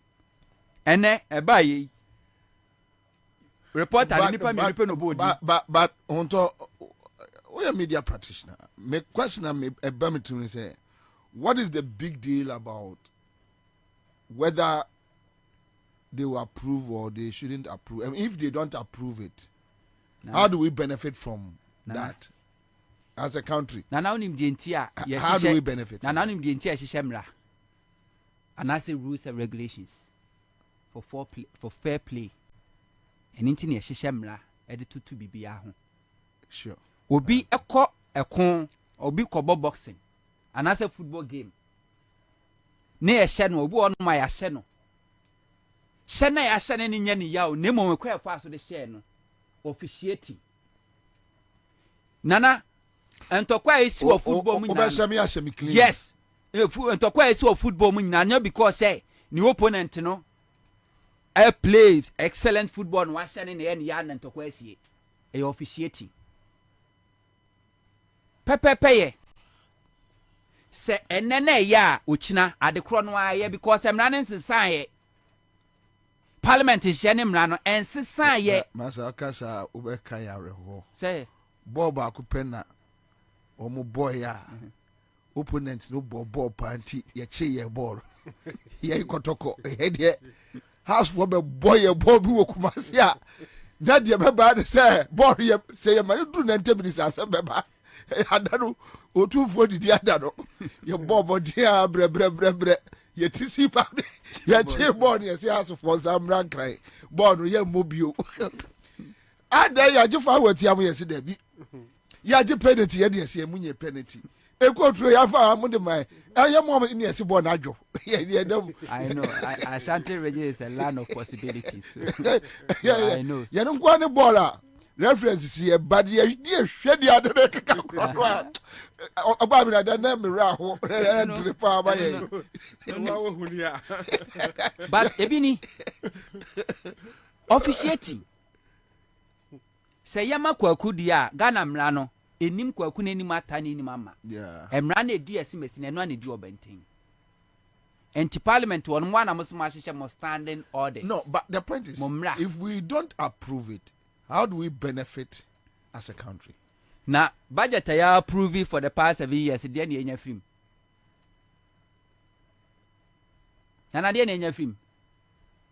What presented 7 budgets? Okay, so at least now the executive and then call for any excuse. Me budget anana ya approve of parliament sika ya allocate say a day kwakwa boama onni bia ti se me ne wo ene ye nana no ye maame mo nkra se nwa ha omo no sika na koda and I make say but so at least ya approve bia omuni any excuse oh ya approve there be inti ya always ya approve ya sika de call mampani atena ene de ekọ pepe kura manasa abro so and I make say ya approve ya or which is they don't have any excuse. If we don't approve, then they'll come and tell the people, oh, me and yes, so because you approve it. Yeah, penisa. Okay. Because you say approve oh yes. Nana penisa.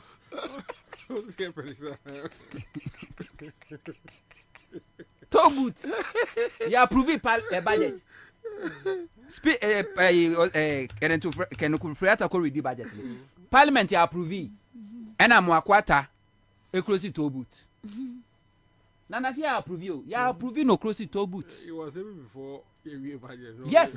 Your discussion and or approve. And the MPP has proven to us or more without the approval of budget they can still do whatever they want to do. You can't do focal. And you don't give them the approval. Let them do whatever they want. Because wouldn't say kwasha sia meskani asabe wia eye ye say kerofrata ya nche dan tibi bia eba cathedral omunya approve wie say pa na be huskede be cathedral and so don't approve it 7 years nie any approve budget di ama obani approve supplement ni approve e dia na ode ye na se twamne kra me want afrimu na be ode Baba budget in a bail day. Na budget here come primo crana na dia na tuamu. Enye taxes nko a. Eto nko a enegumu. And as so you petrol car, we use diesel car crana and no betua our tax. Apart from your road where no crana. U betua 100 Ghana cedis. Nyanza chrono. Eh? Yeah, but they just want to tax and then so you bring the electric meanwhile, the electric the industry is in there. Yeah, but assembly plant. And Timamo approve it. But then no one from Open. That is it. Ghanaians didn't give the NDC the numbers to say they can reject. Because budget interest, budget statement, and you automatically say so. Like as far as our prepare or budget statement, was here approve it. Yes, of course, it's not. And yes, I was here scrutinize it. Na mi gidi se minority or parliament last week almost say omo beto aba omo ka say omo object no they have reasons because some na kwatena se and omo scrutinize budget statement na ba no omo set a committee members amo makotena so no mahwem enu mahu de tuamu enu akotie nsem a ye yikai kesatu forcing echeche mo say budget we deserve budget was Ghana for approve the ma akufa de na ba ya. Okay, I'll come back to you. Omo sanwangum. Okay, so Brahma Ibrahim, you know Brahma Ibrahim, was he Allah Bobu approve but it's not possible. Bobu NDC doesn't have the numbers. Let's be realistic. They also don't have numbers. Yes, but you see, they have more numbers than the NDC. Let's look. 138, okay, 137. Yeah. Okay. Yeah. 138, 137. And all that 138, 137, you mean yes, but as of now, they've almost whipped everybody in line. Him say way is in Canada for treatment. It's not new. As in North. Yeah. Him say he's been in Canada I think for more than almost 2 months. Now almost so the I know that stretchers on way. Oh no, every crowd no money never. So check from the reporter.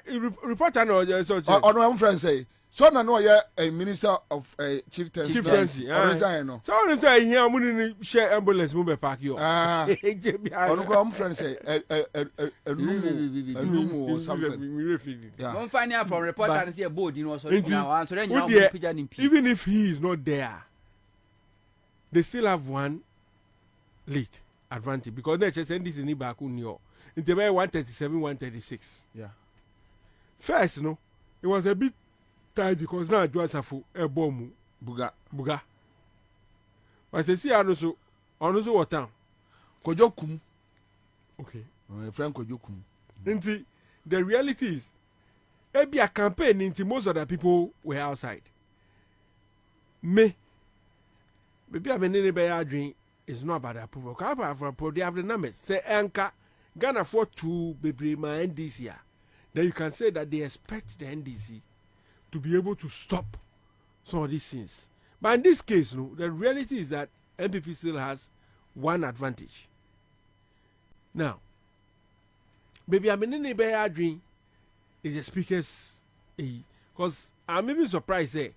And we are being a speaker is coming to start a point when you could start it in the morning.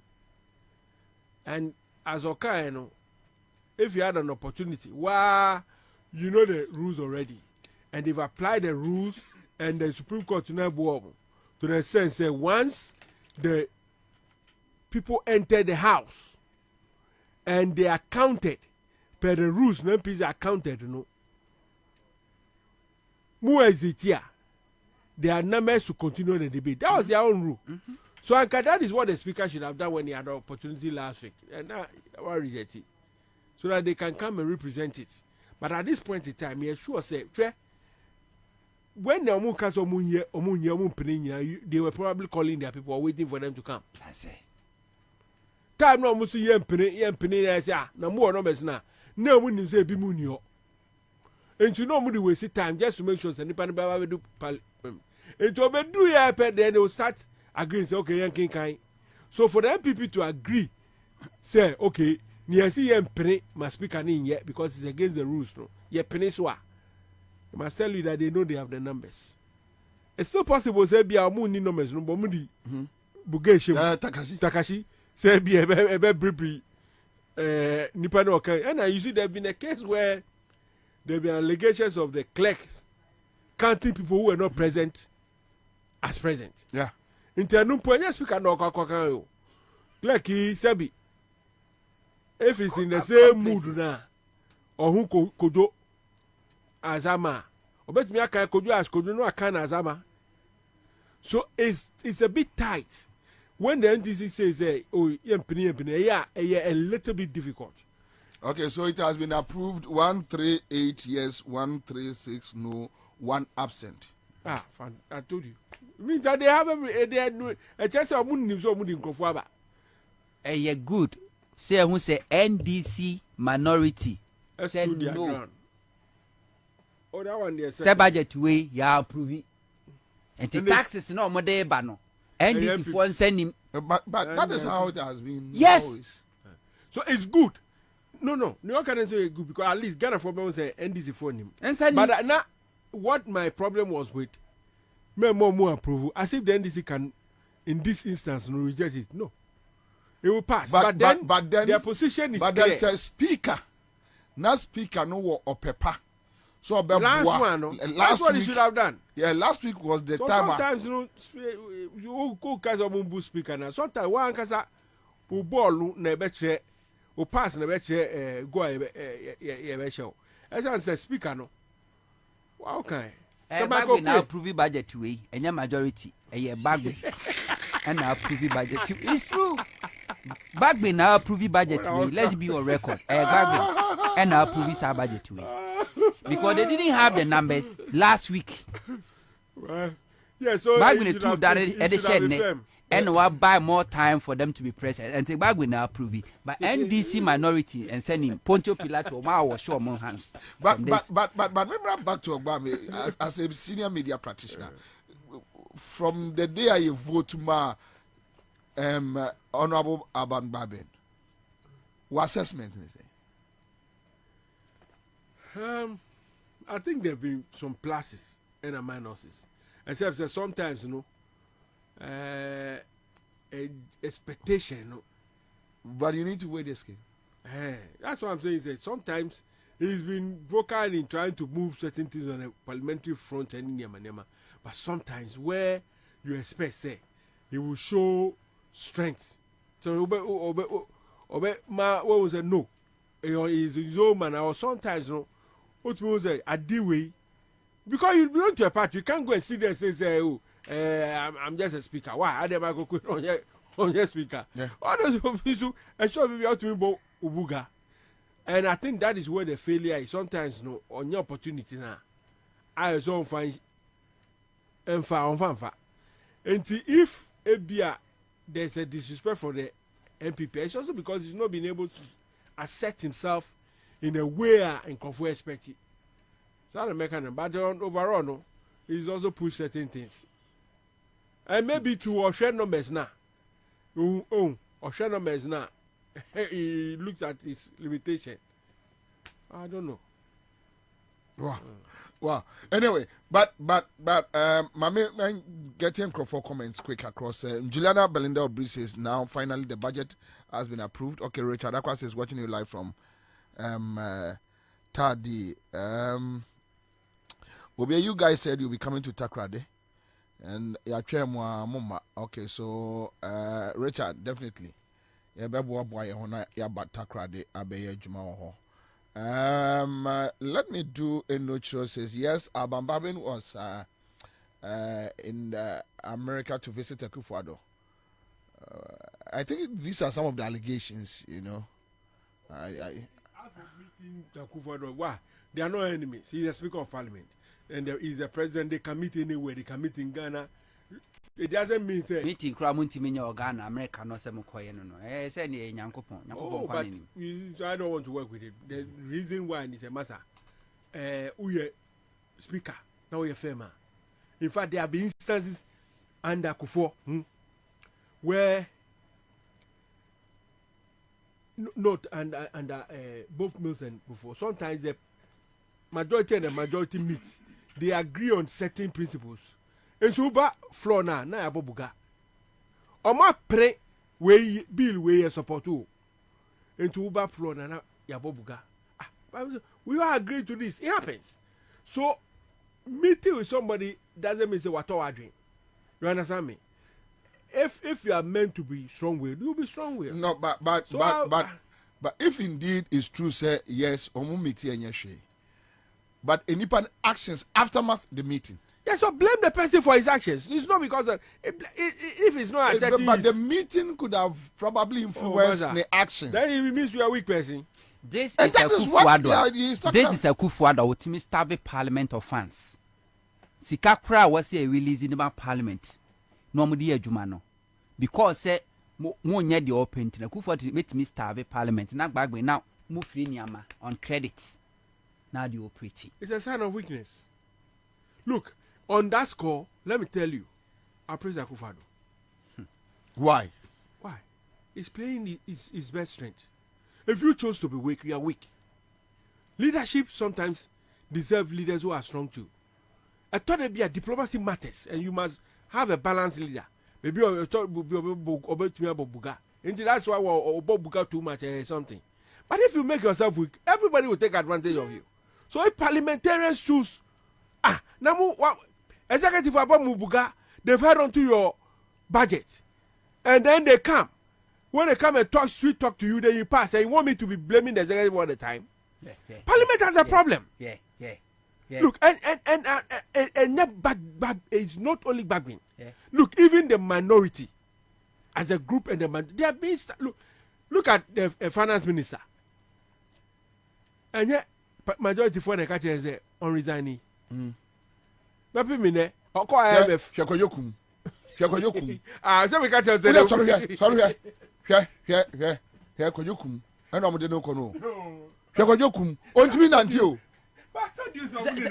so you need to operate ono mo de na fa akire wado hwekoyokum I told you so many remember camera corrupt pa who so person the camera na be I so mo fast take na ba no mema na kurakura no wo so mo nsem hwekoyokum ano mo de no kono hwekoyokum we nyina ha ase ne say look you go for Bob Gama sometimes. No, Baba, no, but it's something. It's too they bad. Trying with somebody's life and these two is alive. Anyway, What do you want to say? So we can just say, normally, I'm going to remember. I'm going to remember.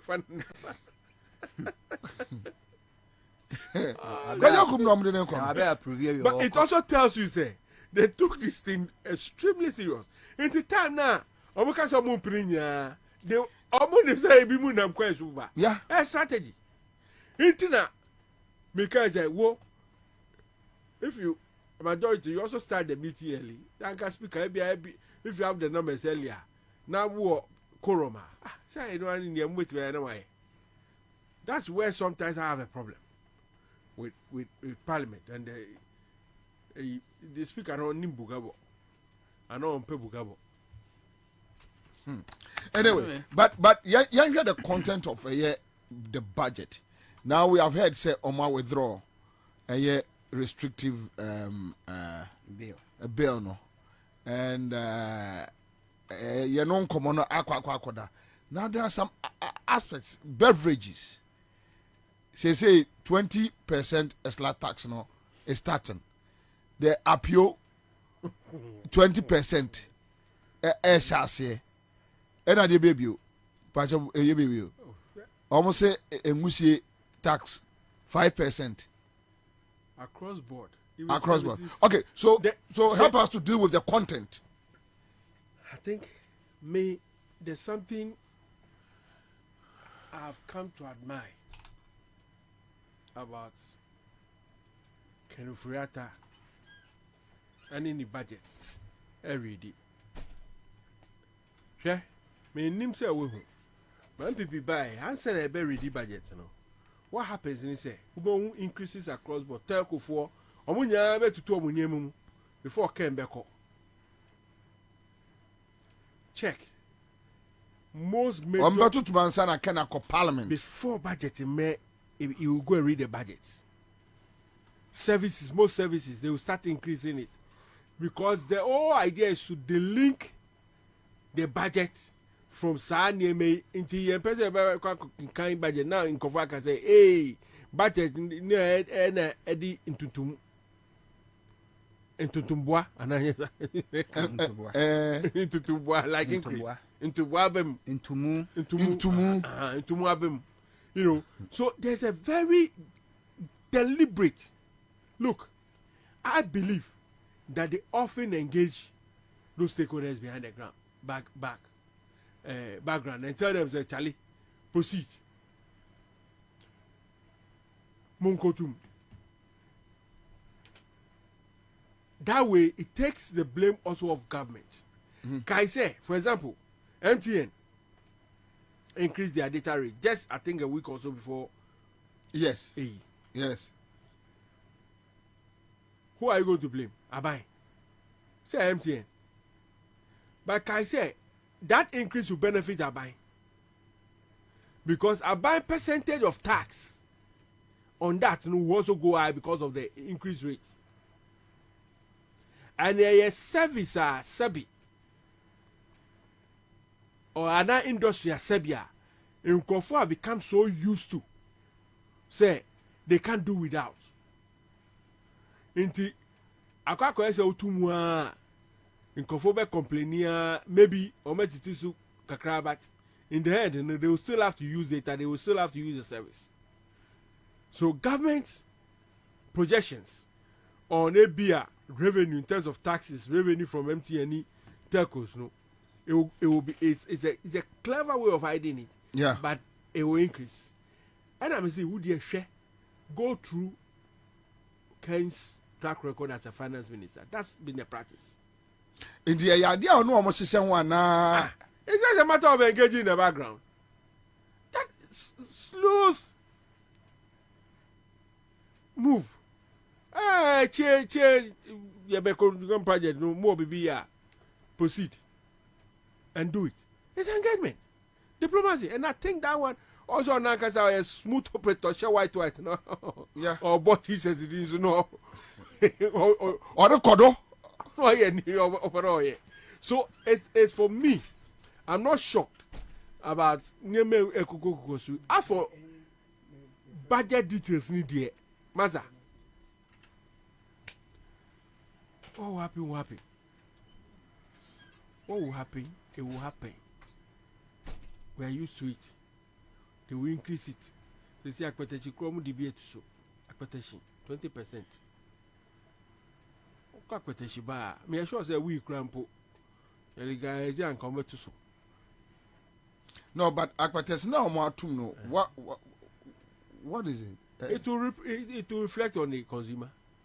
But no, omo minim di abe Aferomu is a projection once it's approved. No, but what do they want to achieve? Revenue. All they are doing is about revenue. Scano, taxes, nothing else. To be ako rem ako nu abe. Yeah. Wate apeteshe anwa. Yeah. Auto also fuel. Yeah. Ngrawa wa de beye. Fact ni account profit o we are government news within the 20 account. That's the meaning. Enti ejuma na o ye no.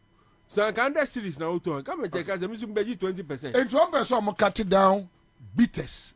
Omo say bitters. That is the reason. Omo cut down bitters. That is excuse. But the real reason is that government wants to... Omo to omo black label no cantonments a omo ne be bankrofo afiem any appetite for na be nom. Maza, government is just interested in raising revenue. Question of how about raising revenue? And no, say you see, he doesn't want to cut down on expenditure. So, Omeda say mahogany. Omeda say, and then I will say, you people say, who got talk mahogany, who decide with this? And now drink no more. The point is that the product now be used to share mahogany, no. Yeah, the tax are too so. Na prakese any ginger. If the tax, for example, transport is affected, prakese ni obekwa kofano, it will affect the transport. Once transport is affected, prakese ginger because the will pass on to the market. Sapeteshi and answer whatever answer would be gumunu cost ra. Ebe reflect it. Into be as a one thought. My name says I thought to the way I turn. Me away. The way I got the way. You, Mami Farisa. Me said I My fun is Nyawe. The point is, Omutu near anymore.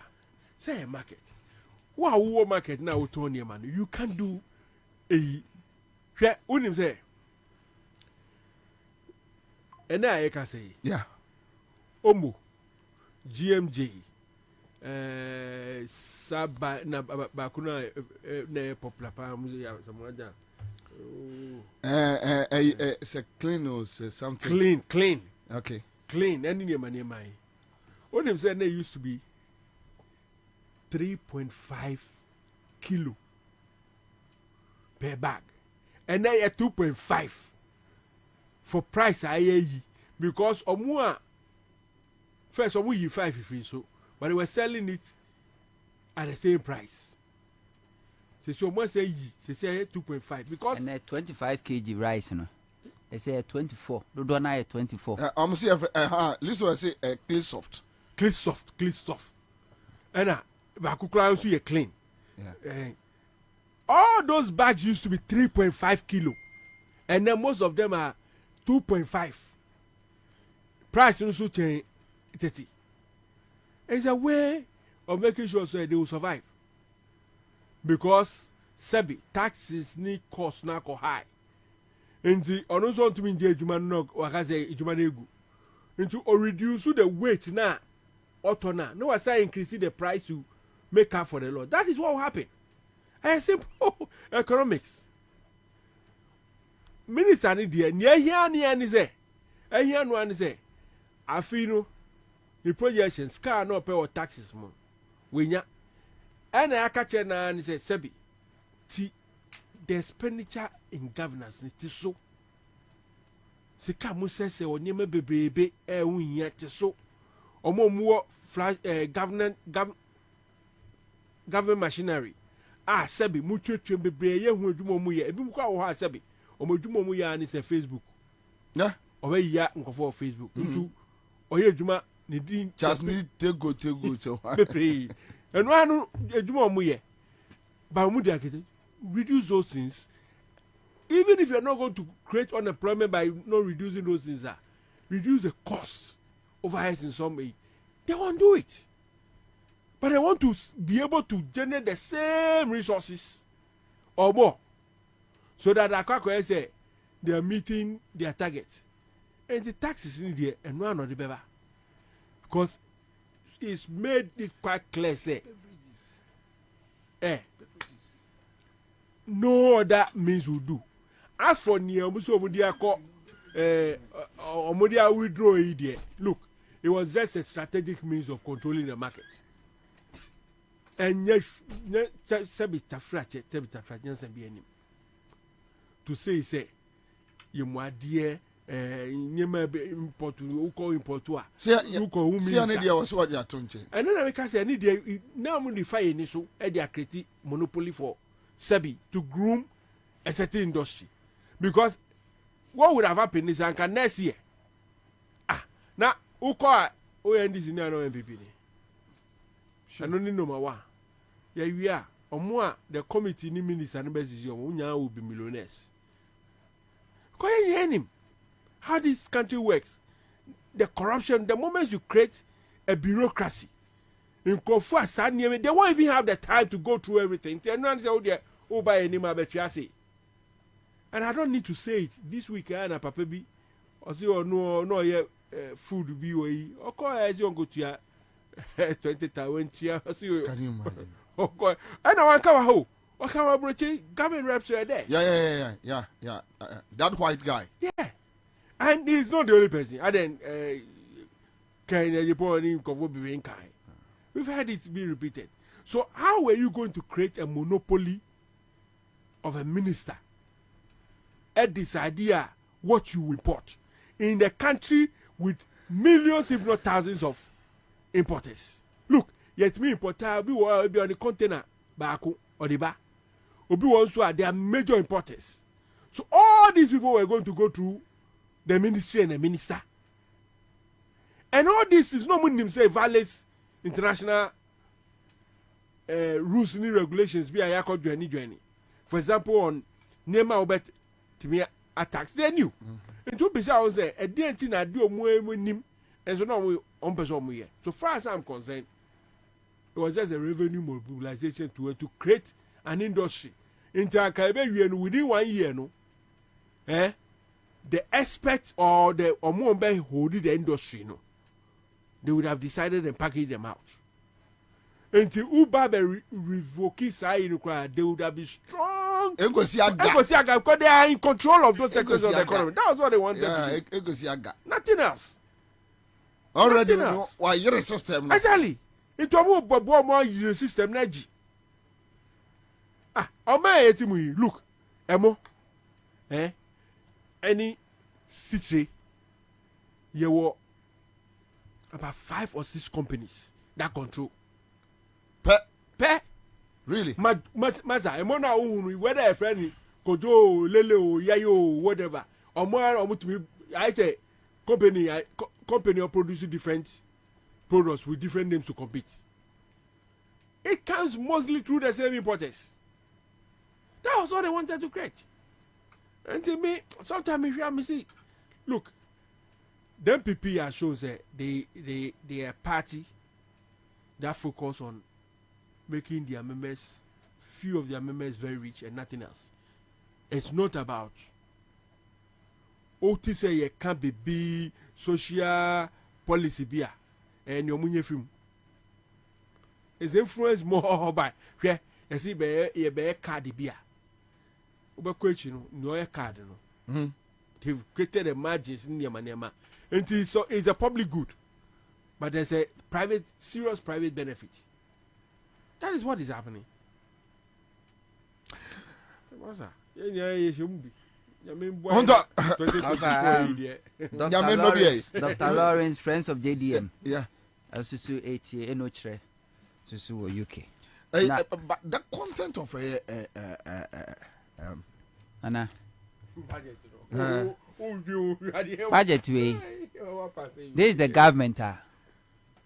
I'm not promising. I did back with the say we are going to move the economy from taxation to production. Yeah. There's no single budget I could forward by since 7 years. Ni. On Marco Ridia. Ye introducing new taxes and I said the existing ones, yen to me.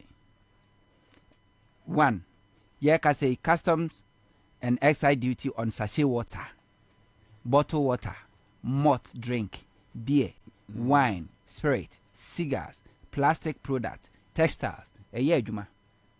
And the Bronya ye remoi. Say, 20%. Yes, Bronya ye remoi. And they date saying, and they 7. Okay, so let's do this. Yamfan says, bottled water. Memeto Belaquano, 25 cedis. Right? Okay, what the Yamfan say 25 cedis. You're increasing it by 20%. 20% of 25 is saying. But it may not work that way. Okay. You see? Educating. It may not work that way. And you be behind the 20%. Very reflective on it. On you. On me on consumer. You directly. Okay. A bit for example, produce any bottled water for you. Or more should him so this 20% to so per bottle. So they won't do it. So what he would do is over spread it. Okay. On multiple. Instead of let's say 20% he will still achieve that 20%, but best spread it be a tray or a crate. What you say, until be a 25 now, no bottle say no. To say bottle say, 20%, you won't get it because we are spreading that 20% onto pack. What in your mechanism? I don't think which means okay, which means one pack and reflect one pack have a to say no. Instead of let's say reflecting on a bottle like this, it may reflect on a pack. Yes, I'm talking about the pack. Yes. That's the top pack, not 25 cedis. Yeah. Or let's turn say pack no, you are increasing by 20%. Definitely, auto individual bottle now auto so the same 20% will reflect. Because maybe top pack no, maybe break it down across. It depends also on wholesale for okay, or manufacturers. Yes. Medical manufacturer no. Your turn pack na mama 25 cedis. Yes. And yes, you say you the 20% a better so. So 20% of 25 cedis, right? Yeah. And or the better so. 20% of 25 cedis say.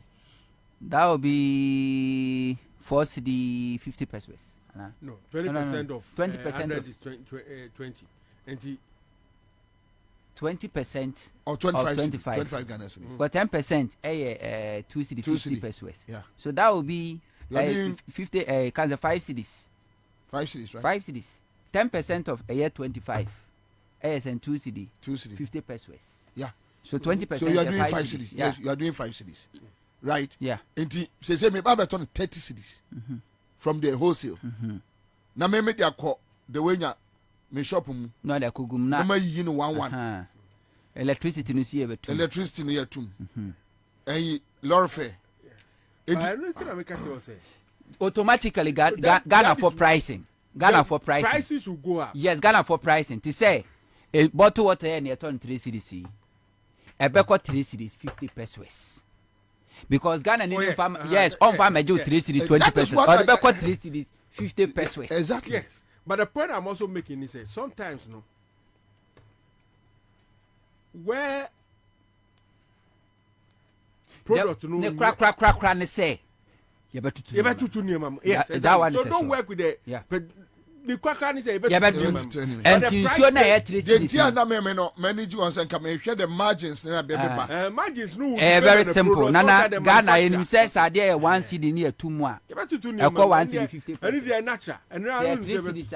To say 5 cedis are 2 more. From 5 cedis 6 cedis. Sorry. Pacho check edin bi Kwete Emmanuel Tete block ne mame. Say I Joy Daddy Bites. 3 CDs so I sure say ko 6 CDs one tot black no ko onia so offer saba ne sa aba no promises no one de Nyankopon adaroma obe move Ghana's economy from taxation to production. Oba, they say 35% payroll tax. Na neba be adwuma 35%. Eno nanchen. Eye tax stamp no ejinamu den. Aya koso. Excise duty on owning a car and motorbikes and also nana yeguso. 22% of corporate tax on hotels. Tihoye. Tobo. Cars dey no. Ya boboni ye. Abobo ye nyina aka ho. Okay. I say you moto any cars. The praga nyina aka ho. Unim. Remember time breaking it down. Okay. 22% corporate tax on hotels. 22% corporate tax on hotels. And the hotel for no is almost 1 year too. And on your profit and the rooms no so nana yebetum rooms no omotum short time na long time whether short or full night omotum 15% increase in government fees and charges. Some kind. Hold on. Short time no omo no I say short time near. I tell you now, na short time near. Yeah, they minimum asem say minimum. So I could that just a day. And a short time na 1 week. 3 weeks.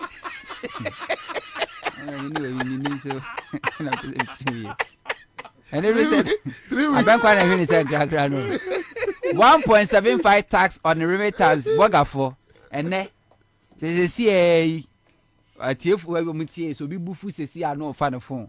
Send me trust of more to $100 this year yet. Omo say omo eno ne boga charges ne say 1.75. Omo friends say boga charges. The boga charges say sika ifra bochireba. Remittance yeah. And the remittance ne so omo 1.75% near till tax. And the fan say I said your budget more gandin. Not jet so me send $300 amabo be say and now on send me some better. No, once it's been approved today, some will Jet Morgan men send o send your mobile to the men. MTN say, oh say, okay, telcos now. Some of them have already factored tax into the cost. Yeah, better. Of course, Roba from you better. The jet men send it. What's I know mobile? One send me. Obi ba Nadia. I bet what your man be thinking now in the command. I don't know. 1.75% tax on bank transfers. The more I'm transfer sika 1.75%. We transfer from bank we go even for your momo to your bank account and from bank account you pay. Yes, this is the omodiaba. We new one. Me cut taxes MPP buy or more introduce you. Any do ma tutum the current way etu ano no. Ano na nchen. 5% tax on companies omo declare losses. Wabo kakra no kana wabo kra no 5%. Me can we no we ye niam MP before taxes. MP before taxes dey aba dey order da. Any foforo. Yes. Omo dey aba. Apetesi dey na e foforo.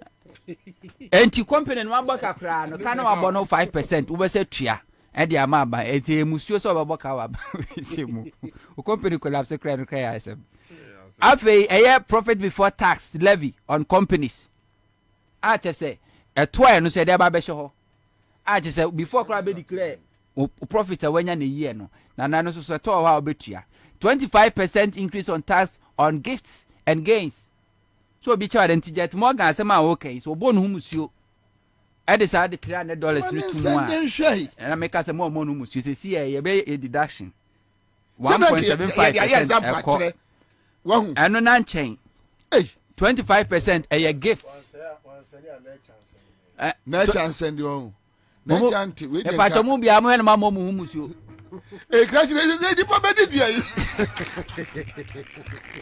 Ono ya di ma. Na chance. E di pa be di dia yi. 3% and 10% withholding tax on assets and liabilities. ɛno nso so wɔ hɔ waset wagyapadeɛ wɔwɔ ɛwɔ tax ɛna afei car source ɛno nso wobɛtua ɛyɛ ade aban de aba Ghanafoɔ yɛtua 35% increase on income tax ɛno nso so income tax na yɛtua no nana ɛno so yɛatum. So the funny thing is say it could be say your employer wadwuma wura na wafa akra na afi ni wontua woka, but income tax na aban te wɔ no yɛatum a yɛbɛsa tew. That's the yɛte ho wɔ Ghana no. 20% increase in tax on betting companies. 20% o ɛne betting companies ne de aban na ɛte no 20% owia na wɔfa kwadwo yɛ boa mo wonya yɛ cash out a 10% ne asatew mempewi atoko bia wate ne asatew and they say a company ne asatew wa ware ne betting no now say atew de waka ho what to my di 36% increase in a unified petroleum price fund and also 35%. Yes, unified petroleum ya ka ho nsemi wo kofa petroleum product nko a taxes eguso no nana se o liter 1 cedi 40 pesos na ka se yi taxes ni nyina afiso a ye be liter be ye 6 to 7 Ghana cedis but ni nyina eguso still ye da so de ka to enya de a eye adwuma. 40% increase in price stabilization and recovery levy and also eda ho ye tua ho to pepepe boss margin omutumu by 200%. Nobody is talking. When budget they approve 11% increase in special petroleum tax. And also you buy MPP buy 11%. Esla na omuka say eye nuisance tax. To mo ba no ba betwam no mo buy Esla no e ade omatum by 30%. Ade na was by this time according to Mahama Bank eje tuanka jiji kan nyina wie no yatum 30% and no kra nansa ye said akwa kusia wowa age bosia ya de collateral akwaje bosia. 50% increase in core tax omode ba obekan ya Ghana fo ye dede no mso omahwian so e de afiri honum. Luxury tax enso ye tax omode ba ye abola cars nyina ebe ye luxury Ghana fo ye hu deda mso mayi 2.5% increase in VAT and so mutumu ye ka say 18 pesos bia auto ye LPG gas no to bia no a kilo bia no 18 pesos ni eje wo 10 pesos ye de eye bola levy on a liter on petrol uto a liter petrol na diesel bia 10 pesos eye bola tax ye de ko 20 pesos on every liter in petrol and so ye je ni nyina eko aban ho 1% e levy e sha say na 1.5 and na Ghana for we dey almost say ade na emphasis on almost about 1% and so omoche wo dey no to nche a 5% financial sector cleanup recovery levy. And so we say do agungu ya guni bank ya saso onsentia to na bank na aban na gunu no aban so abokanti ne sa tua to na mensamfa entemika se magu bank mamenti we quick Ora Joseph Oben ye Guta president Uncle Joe boss akwaba ja will be Uncle Joe say omanya approve ade no Oma approve it. Budget Oma approve. Guta minimum some raise so many issues. Omo boss ewo ho. Eto say. No, regarding the budget the higher empower VAT no. Now it need to be restructured because VAT is that yes structure no and na the bian went to entry. So obeti ana kumasi for call demonstration na busuka for say for more call demonstration because the structure of the VAT is not helping compliance. And because VAT to on a consumption tax. It will be a would have to be our kumasi market doom any kejetia obakra okanshi opera square Cantamantonia will be adding the bottom scan the will be adjudging the Dinisika Kotia because consumers are not prepared to pay the VAT because of the structure.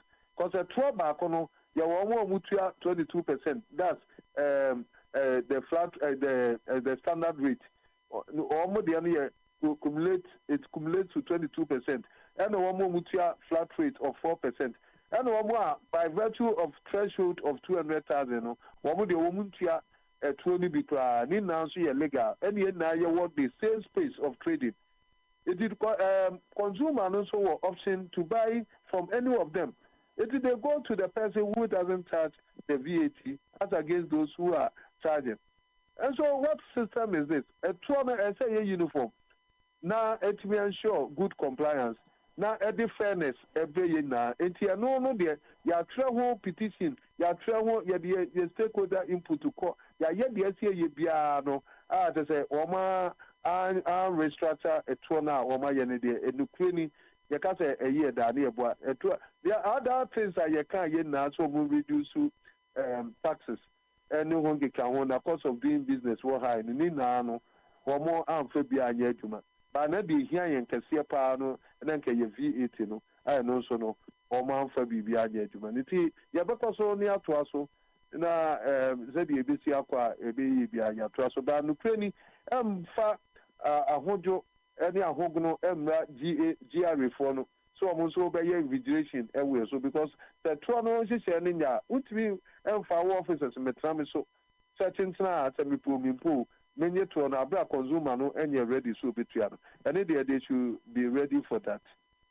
Na overjo okay so we know about a year VAT nyamiadum adeba kwana mo tia the restrictive bill na nka omode beto sichire emo any ade na afide but nyamiadum ye no oma withdraw yes so ma withdraw because now dia ekobia no ebe ma ho kwan say we me kwa akokra ne ma me nko salad na me nko gina wo bi anim no hu me mobo no ma me permit and san makra in this age and time of trade liberalization it's a cake policy.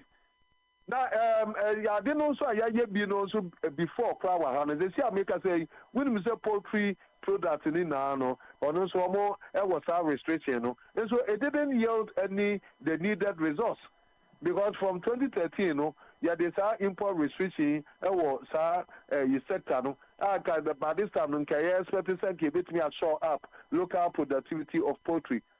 Is that the case now? We still have a shortfall of demand of over 90%. What are we doing to ourselves? So it was not the panacea. There's no any solution. So, you local production na costo na ya turn by no ha. It is a free be import substitution. It is import substitution until now the restriction number. It is the one part say 1% you better near money bill. The share from within near metoniamano. Yeah, but you share from within, so I want my data be as I said. Yeah, see a Jania Manaka nearby a city in the Biatoa. As it say, you produce 1 gram of sugar. Now, that's all the restriction, but we are what we are doing is empty. Oh, you've put the restriction ahead of the objectives. That's a yarn, there's a woman go for Abre, say, you be yes, say what they put in here, this will see a bit me, I ensure, and I am hands on local productivity. Now you're not by now, you can say, now I am attractive, I am cost effective because what it will be free. So I'm also to me produce a tongue. One for Sansi say, no, am I? Now, what cause of the restriction? That's you are just you just want to destroy the local businesses, the efforts that we are also doing because Obaya, Ghana head na there, manufacturing for there, Adibia Ghana head ya thoughts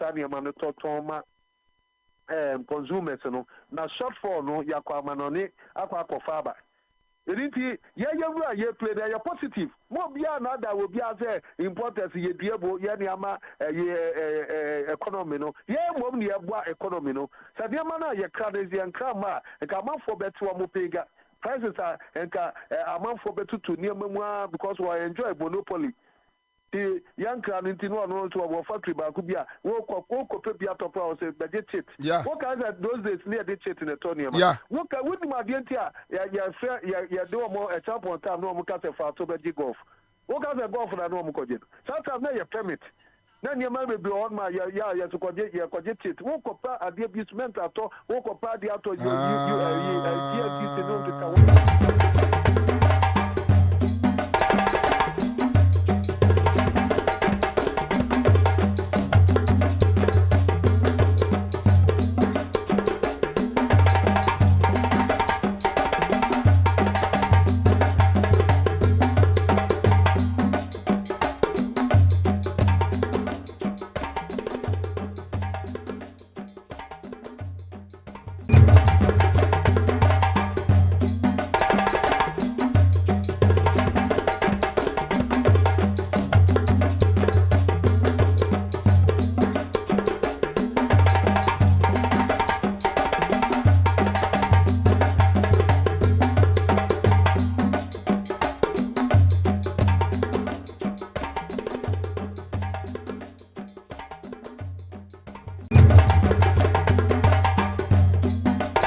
be afraid be cheat system. Endi over. Enka we no ka omo be bo chaskele ni bio mebua. Omo be dwam. It will be one more connected. No mania, no one more time. Now, what do we say? If you name crowd will be to be contract, no one but one your businessman now when your contractor, so to mean your contract. And Kasana and Kabeba. Just like that. Ha! No, and this is for crime print. No. And this is for no, you lie bad. And Yajuma.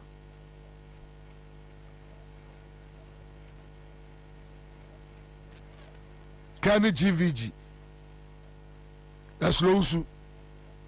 No attempt sika $7 million wadi. Krom 4 bars are wadi. Obi tambi no de akogum passe. Me who Rollins regime, me who Kufuor regime, me who Atamels and me who Mahama. But so who tie me officer? We are MPP ni, I agree. But and some of my boss you for any from one brass